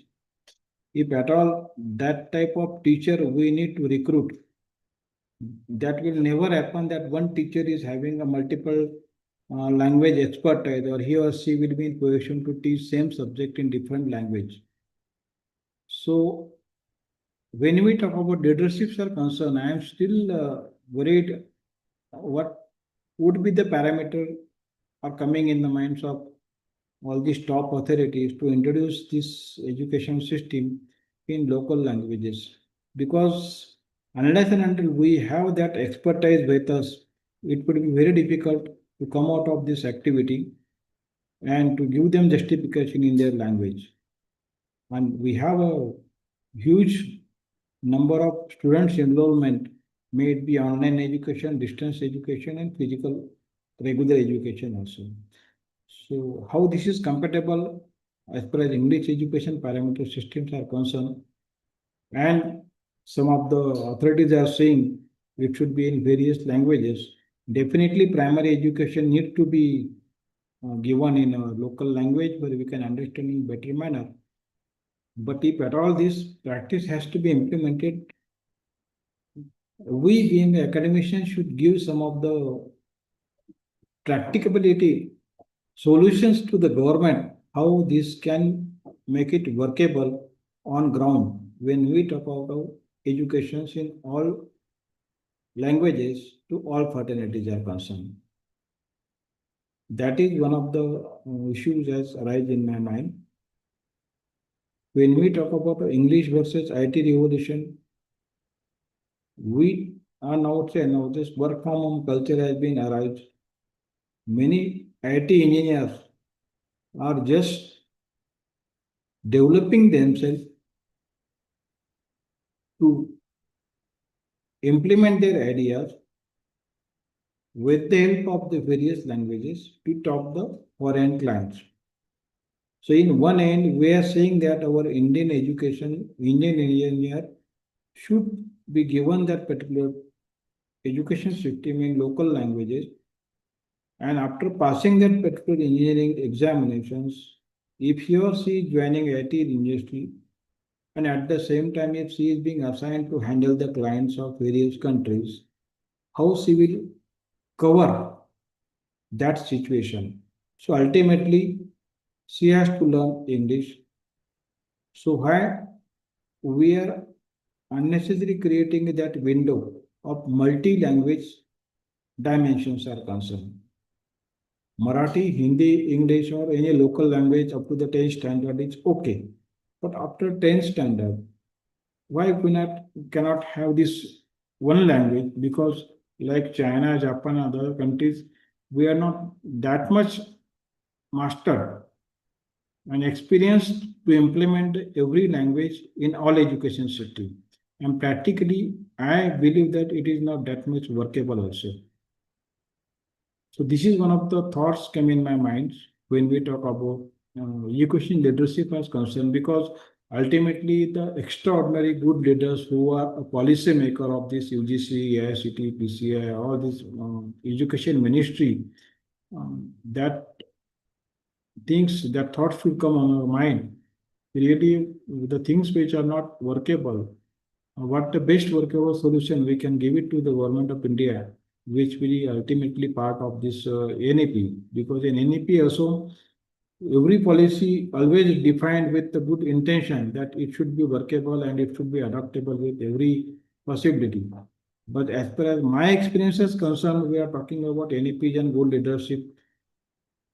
But many times in faculty meeting, they are saying just let us know how NAP should be implemented from our end. There are small presentations and some of the sessions as conducted by Government of India to make awareness, vice chancellors meetings, and many things are there. But are we competent enough to train every institutions to make them understandable as far as every aspects of NEP is concerned? Practically, it is not happening, and therefore, that confusion is coming in the minds of faculty members what exactly to be allotted. Apex body is framing the policy, it is reaching to the university, university is attaching their circular, sending to the institutions, and there is no coordination in between institutions and universities. Whatever is coming in from top end, it is being reaching to the principal ends. Principals and directors saying we are not aware about that. Therefore, they are helpless to give the correct applicability of that particular docket with the respect to teachers. And again, after having a good policy in our hand, the question mark is arising, do we really get that particular output which apex bodies are expecting? Now, many university students batches are out and they are with NEP expertise. But again, NEP's account and auditing is a main debatable issue and has to be considered from our end, and that should be taken into consideration while discussing with leadership issues are concerned. Because all these things only leader can convey to the apex bodies, and apex body can decision on that basis. We are not that much expert to do that decision, but whatever thoughts are coming on our mind, with the help of such FDPs, we can discuss with our colleagues and we can make it happen. We have a matter of discussion to make this academic industry more aspiring and more valuable with the help of our expertise, which is I feel.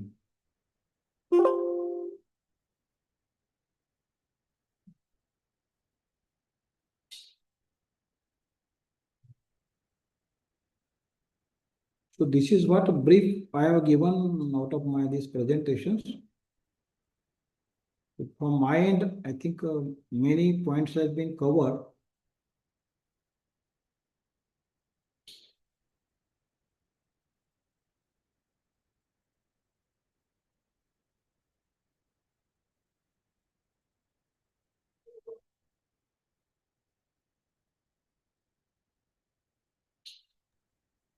Almost all the ideas are clear, sir. Thank you. Hello.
Sir, you are not audible. 1 minute, sir. 1 minute.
Hello.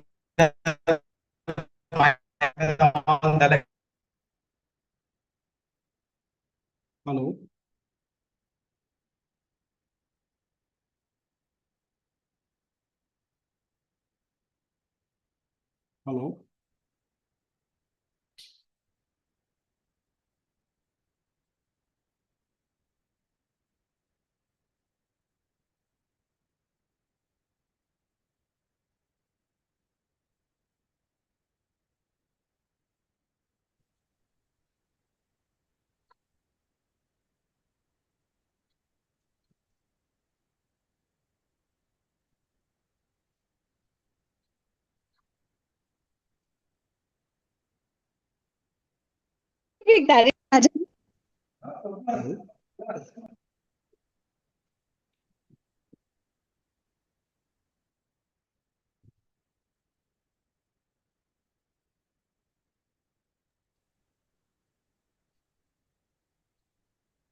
Hello. Hello. Sir, if content is over, then we can go for vote of thanks. One minute, sir. My laptop has some problem, sir. From my Okay, end, okay. I think I'm over with all the presentation. If you have Okay, any, okay. if Okay, you sir. have any question answers, so I can reply to that, sir. Okay. You take your time, sir. No problem.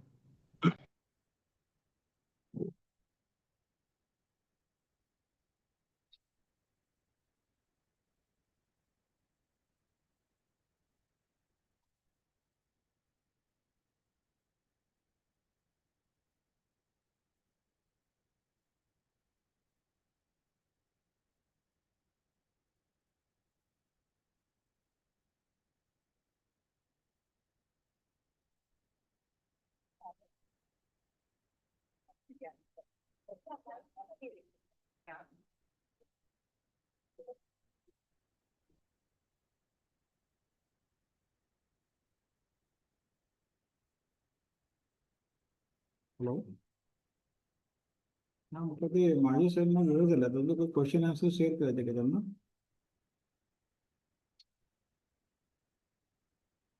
Okay okay ठीक आहे ठीक आहे बरं तर मग मी त्यांना case study देऊन टाकतो आणि त्याप्रमाणे त्यांना मला रिप्लाय करून सांगतो मी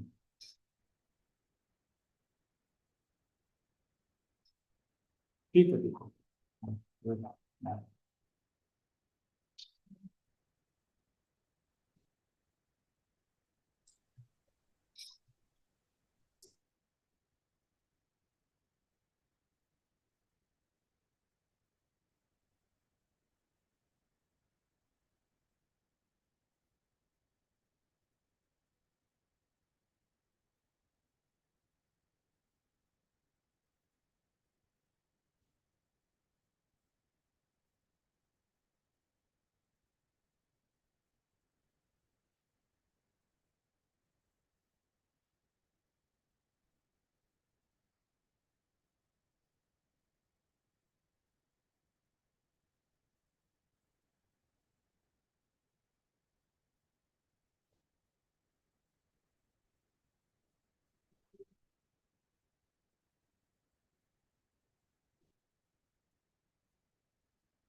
हे सर्वांना बोल.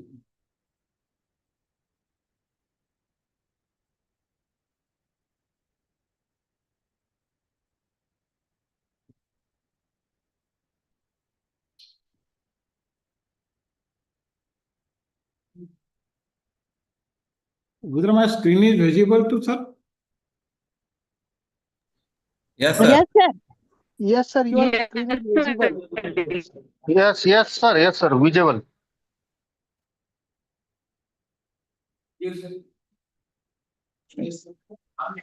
Yes, sir. You're visible. लॅपटॉपला प्रॉब्लेम आला होता. एक 10-5 मिनिटं थांबाल का? 5:30 पण थांबता येईल? बरं ठीक आहे. मी तुम्हाला काय चालेल मला सांगतो. चलो ओके. मी चालू ना. Okay.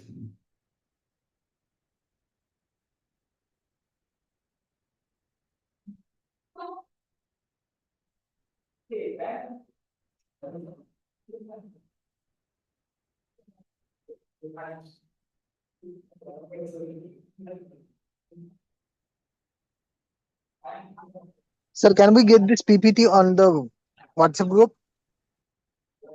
This PPT? Yes, I can share it on WhatsApp group also. I will ask ma'am to share it on WhatsApp group.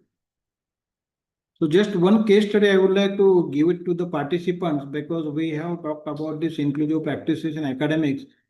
But this story which I have discussed about this Raju, as a bright tribal students from a remote village in Odisha and made it to a reputed government college through reservation, and he struggled with the English lecture and faced some of the issues and the questions which are supposed to be matter of fear factor. After 2 semesters, he dropped out and returned to the village, not due to lack of intelligence, but due to the lack of inclusions. So I would like to have a question from any of the participants. What would be the barriers Raju must have faced? Can anyone elaborate on this particular discussion?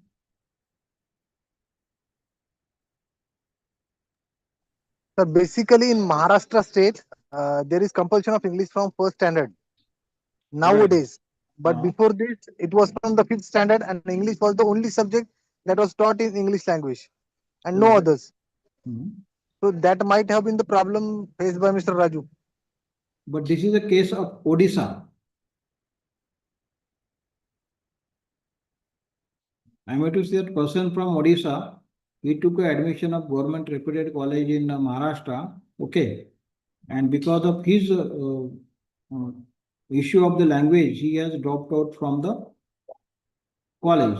So being a teacher, what could be the parameter which we can bring him back to the academic institutions and to make them feel comfortable to continue his studies in the same institutions?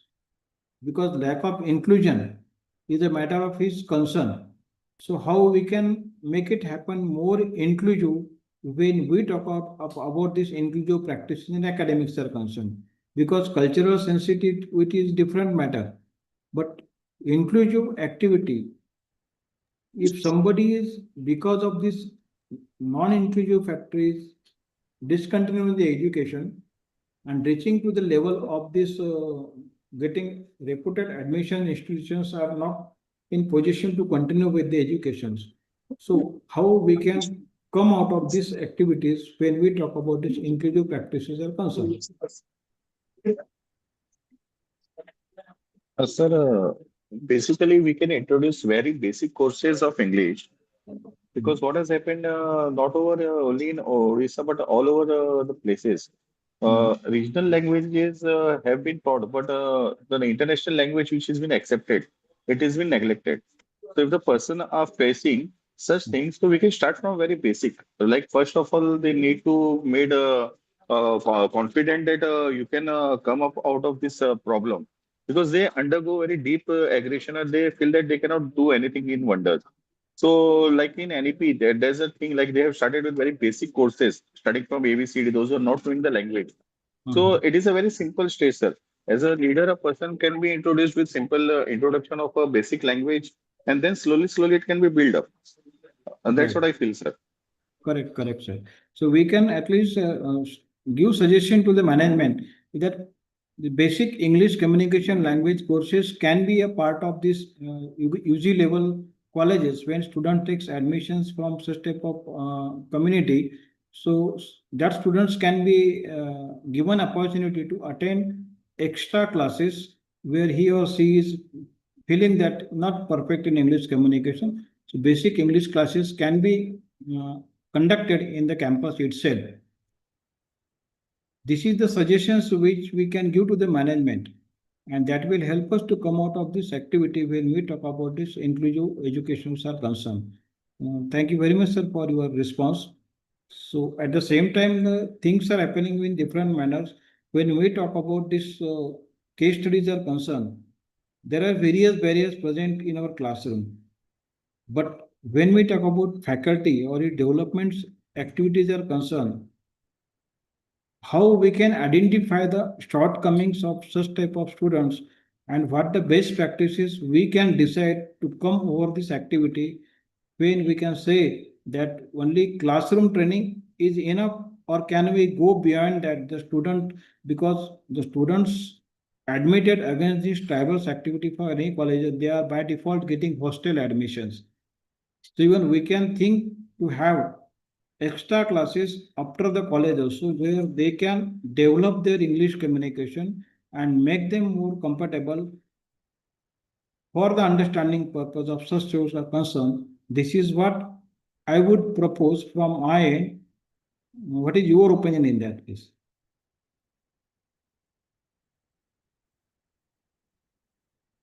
Hello?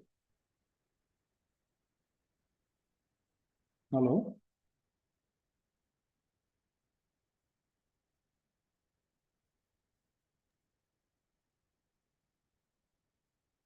Sir, in this particular case, Raju did not feel the sense of belongingness, and to encourage this pattern of students who are coming from tribal areas or remote villages, they should be included into the happenings of the class. We can ask them to come forward, talk, and talk in their own language, and encourage them that being faulty with English is okay. And he, as mentioned, is a bright student, so we can encourage him to solve some questions, ask something else other than which is involved in English, where his strengths are, so that he will have that morale boost in himself as well. Correct, correct. I agree with that. But my suggestion was that can we think to have extra classes, that is for slow learners, instead of having regular classes to make them understand in the regular parameters on the college itself. If the most of the students are staying in the hostels, can we spend some time to make them more comfortable by putting our efforts in extra manner and make them comfortable that classes after college hours? So that will help them to involve in better manner. If these suggestions we can give, do you think would it be applicable for private institutions, and whether it will be possible to hire the person from same cadre to teach them English, which will be a matter of financial load to the management, and how we will convince to the management for introducing such type of activities in the campus itself?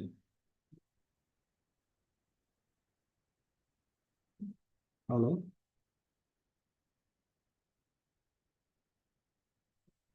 Hello? Yes, sir, including the I am separate concerned lectures. about metro. There are various geographical parameters: developed city, developing city, underdeveloped city, and micro interiors. Okay. My concern of this today's presentation for faculty development program would be more prominent to highlight these upcoming institutions, whether still they are fighting with many issues, starting from good faculty members to infrastructures to the financial capabilities to cope up with this activity. And when such situation happens, because generally such type of cases are happening in these underdeveloped areas where colleges are at remote areas. Okay, students are getting admission on the basis of their scholarship, but after getting admissions with the help of scholarship, they are not in position to cope up with the environment, neither they are not in position to understand exactly what to do with the situation when this language barriers are concerned. Because my example for school education, we have tried to hire some of the faculty members for 5th to 12th standard students, especially for these people from tribal students. They have many languages like Pardi, Lamani, like this. So we have identified some of the teachers, those who are interested and work for this cause. And they have joined with us. And in the day, they are trying to understand all the class in this English language, and in the evening that same language faculty members where their mother tongue from this Odisha student, and that faculty from Oriya language is explaining that concept to them during extra hours. At the same time, they are attending classes of English awareness also. So that is helping them to make more comfortable while attending regular classes, and their learning ability has been increased by implementing such type of practices in my campuses where I am presently heading as a campus director. So I think such type of case studies would be workable everywhere. So that was the only intention, to make aware about this underprivileged and tribal students. We should bring to them in proper line. So thank you for your suggestion, because many people did extra work for tribals, but hardly professional institutions, especially those who are in private universities, deemed universities, and institutions coming under that universities, that is the biggest burning issue for any students if he or she is getting admissions there. And they are finding it very difficult. Even some of the parents also from tribal area, they have their dream, my student should get admission for big colleges. They somehow manage to pay also the fees of the institutions, but after admitting, some of this elimination happens. So the best colleges are trying to come out of this activities, but again, this is a issue of these small institutions to come out of this activity and think to bring these people at the level where they can get the proper training from the institutions.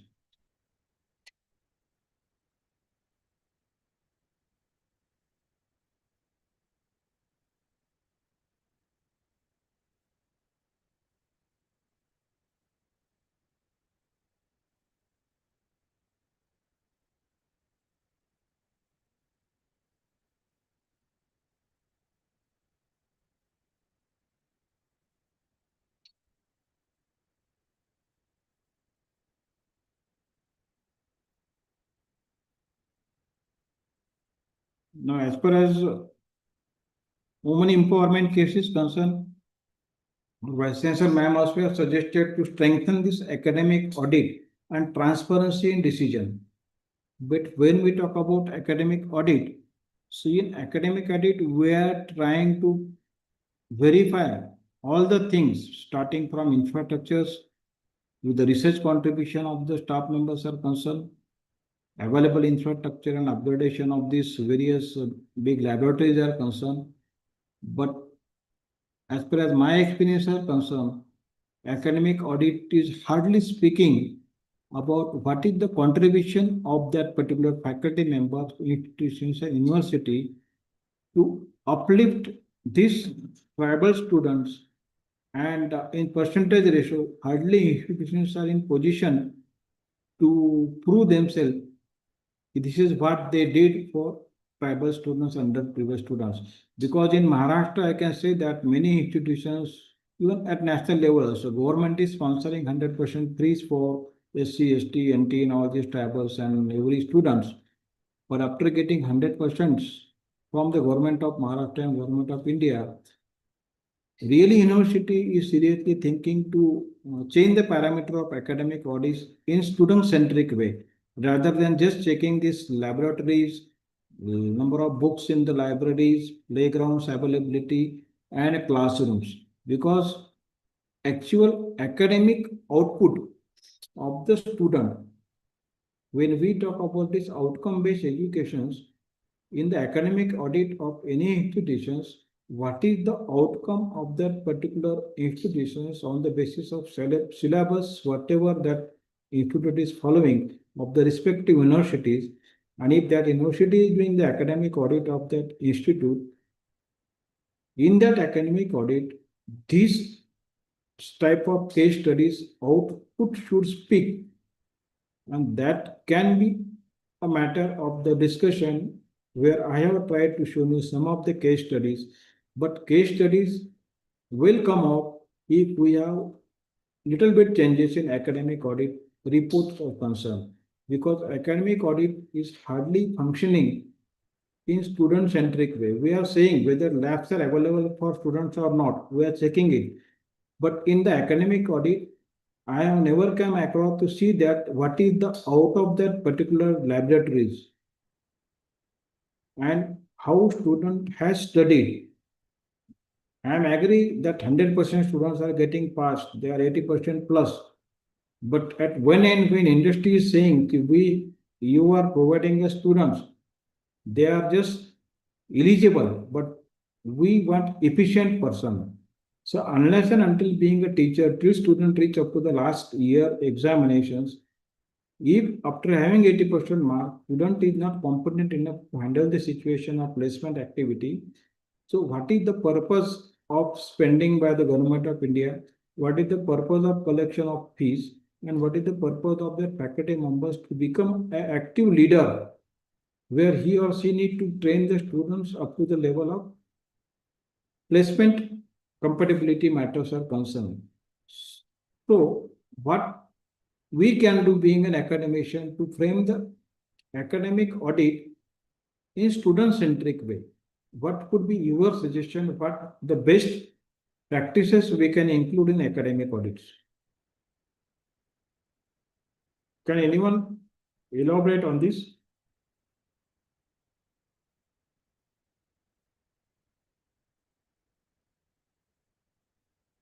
Hello? Hello? Am I audible? Yes, sir. Yes. Can anyone just elaborate their views on the idea which I was talking about the audience? आवाज आ रहा sir आपका? हाँ, तो I was talking what the best practices and academic in the academic audit we can introduce it.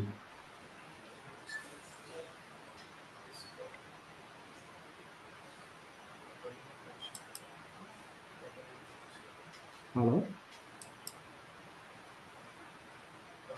Hello हाँ sir, क्या म्हणते sir? हाँ sir, मैं ये कहना चाहता हूँ कि जैसा हमने बहुत सारे यूनिवर्सिटीज का एकेडमिक ऑडिट का कंसेप्ट है, ठीक है, हम बहुत सारे इंस्टीट्यूट को एकेडमिक ऑडिट करते हैं। एकेडमिक ऑडिट करते वक्त हम ये देखते हैं कि उस इंस्टीट्यूट में क्या क्या फैसिलिटीज अवेलेबल है, क्लासरूम है क्या, लेबोरेटरीज है क्या, प्लेग्राउंड है क्या, फैकल्टी है क्या, सब कुछ है क्या, और उनका रिसर्च कॉन्ट्रीब्यूशन और कुछ बाकी रिसर्च रिलेटेड एक्टिविटीज। मैं ये पूछना चाहता हूँ कि जब हमारा सभी यूनिवर्सिटी का एकेडमिक ऑडिट का कंसेप्ट है, जब हम हर जगह जाके इंस्टीट्यूट वाइज एकेडमिक ऑडिट करते हैं, तो उस एकेडमिक ऑडिट के परफॉर्मा में हमें ऐसा कुछ outcome based education student Centrix का कहीं मिलता है क्या? अगर मिलता नहीं तो उस एकेडमिक ऑडिट में इंक्लूड करने के लिए यूनिवर्सिटी को सजेस्ट कर सकते हैं।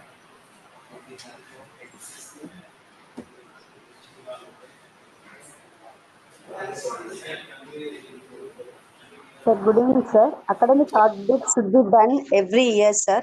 Then only we can see whether the laboratory is available, that the resources are available, and what are the subjects they have taken, whether it is relevant to the industry-based subject.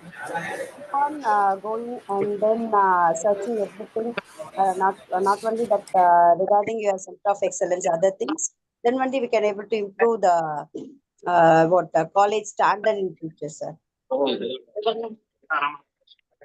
I was asking the question that can we request to the university authorities to reframe little bit academic audit format?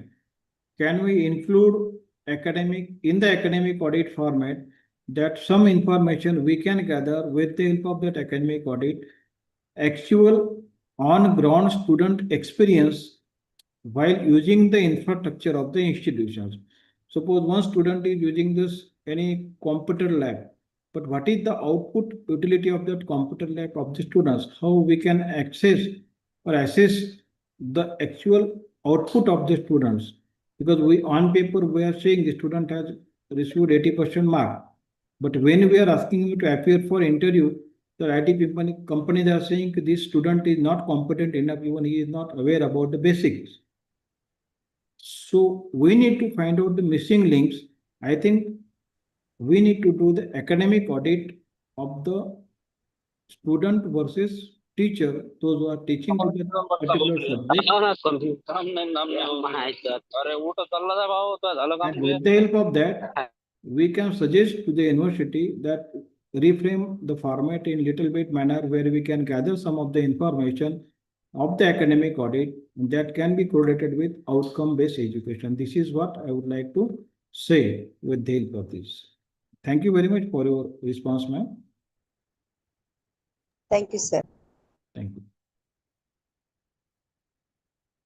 So now from my end, I have tried to discuss most of the things which are directly related to the topic. I think some of the case studies and question paper has been shared to the coordinator. I think that will reach to you. I am expecting all the participants should respond to that questionnaire. That will help us to understand whether you come up and align with these today's presentations are concerned. From my end, I have tried to justify my expertise to related the topic. I am open with the question answer sessions. If anyone is having any questions, can discuss with this forum.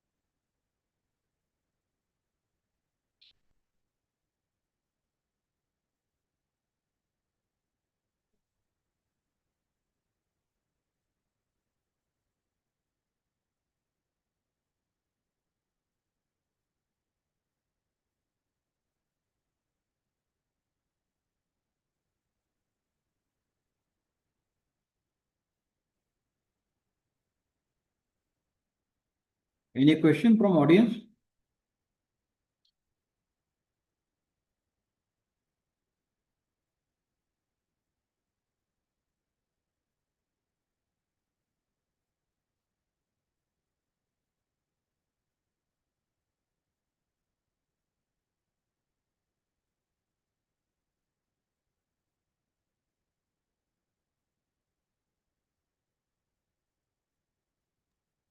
No question, sir. Okay, sir. From my end, thank you very much for patient listening. And thank you for giving me an opportunity. You can ship this presentation to the coordinator if she is available. Hello, ma'am.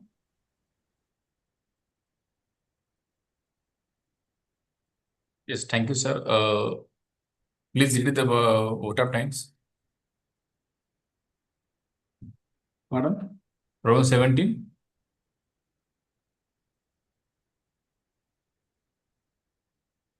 Row 17. Yes, sir. It's my pleasure to hear as a participant in the STC on leadership, skills and development. It is pleasure to me to offer vote of thanks in this particular session. I would like to thank Dr. Arun Ingle sir giving their lecture on valuable ethics and inclusion. He has included various case studies while explaining the values, ethics, as well as inclusions in the higher education, and the importance of the values as well as what ethics you have to adopt while teaching or while heading a department or while heading an institution. What inclusions as well as the values are very important for higher education. Sir have given the talk on an important topic. I must thanks again to Dr. Arun Ingle sir for this wonderful talk. Thank you very much, sir. Thank you very much for giving us an opportunity, sir. Thanks for listening, questioning. And if any mistake has happened, please forgive me. No problem, sir. Thank you very much. Thank you very much, sir. Thank you for inviting me. Shall I close? Yes, sir.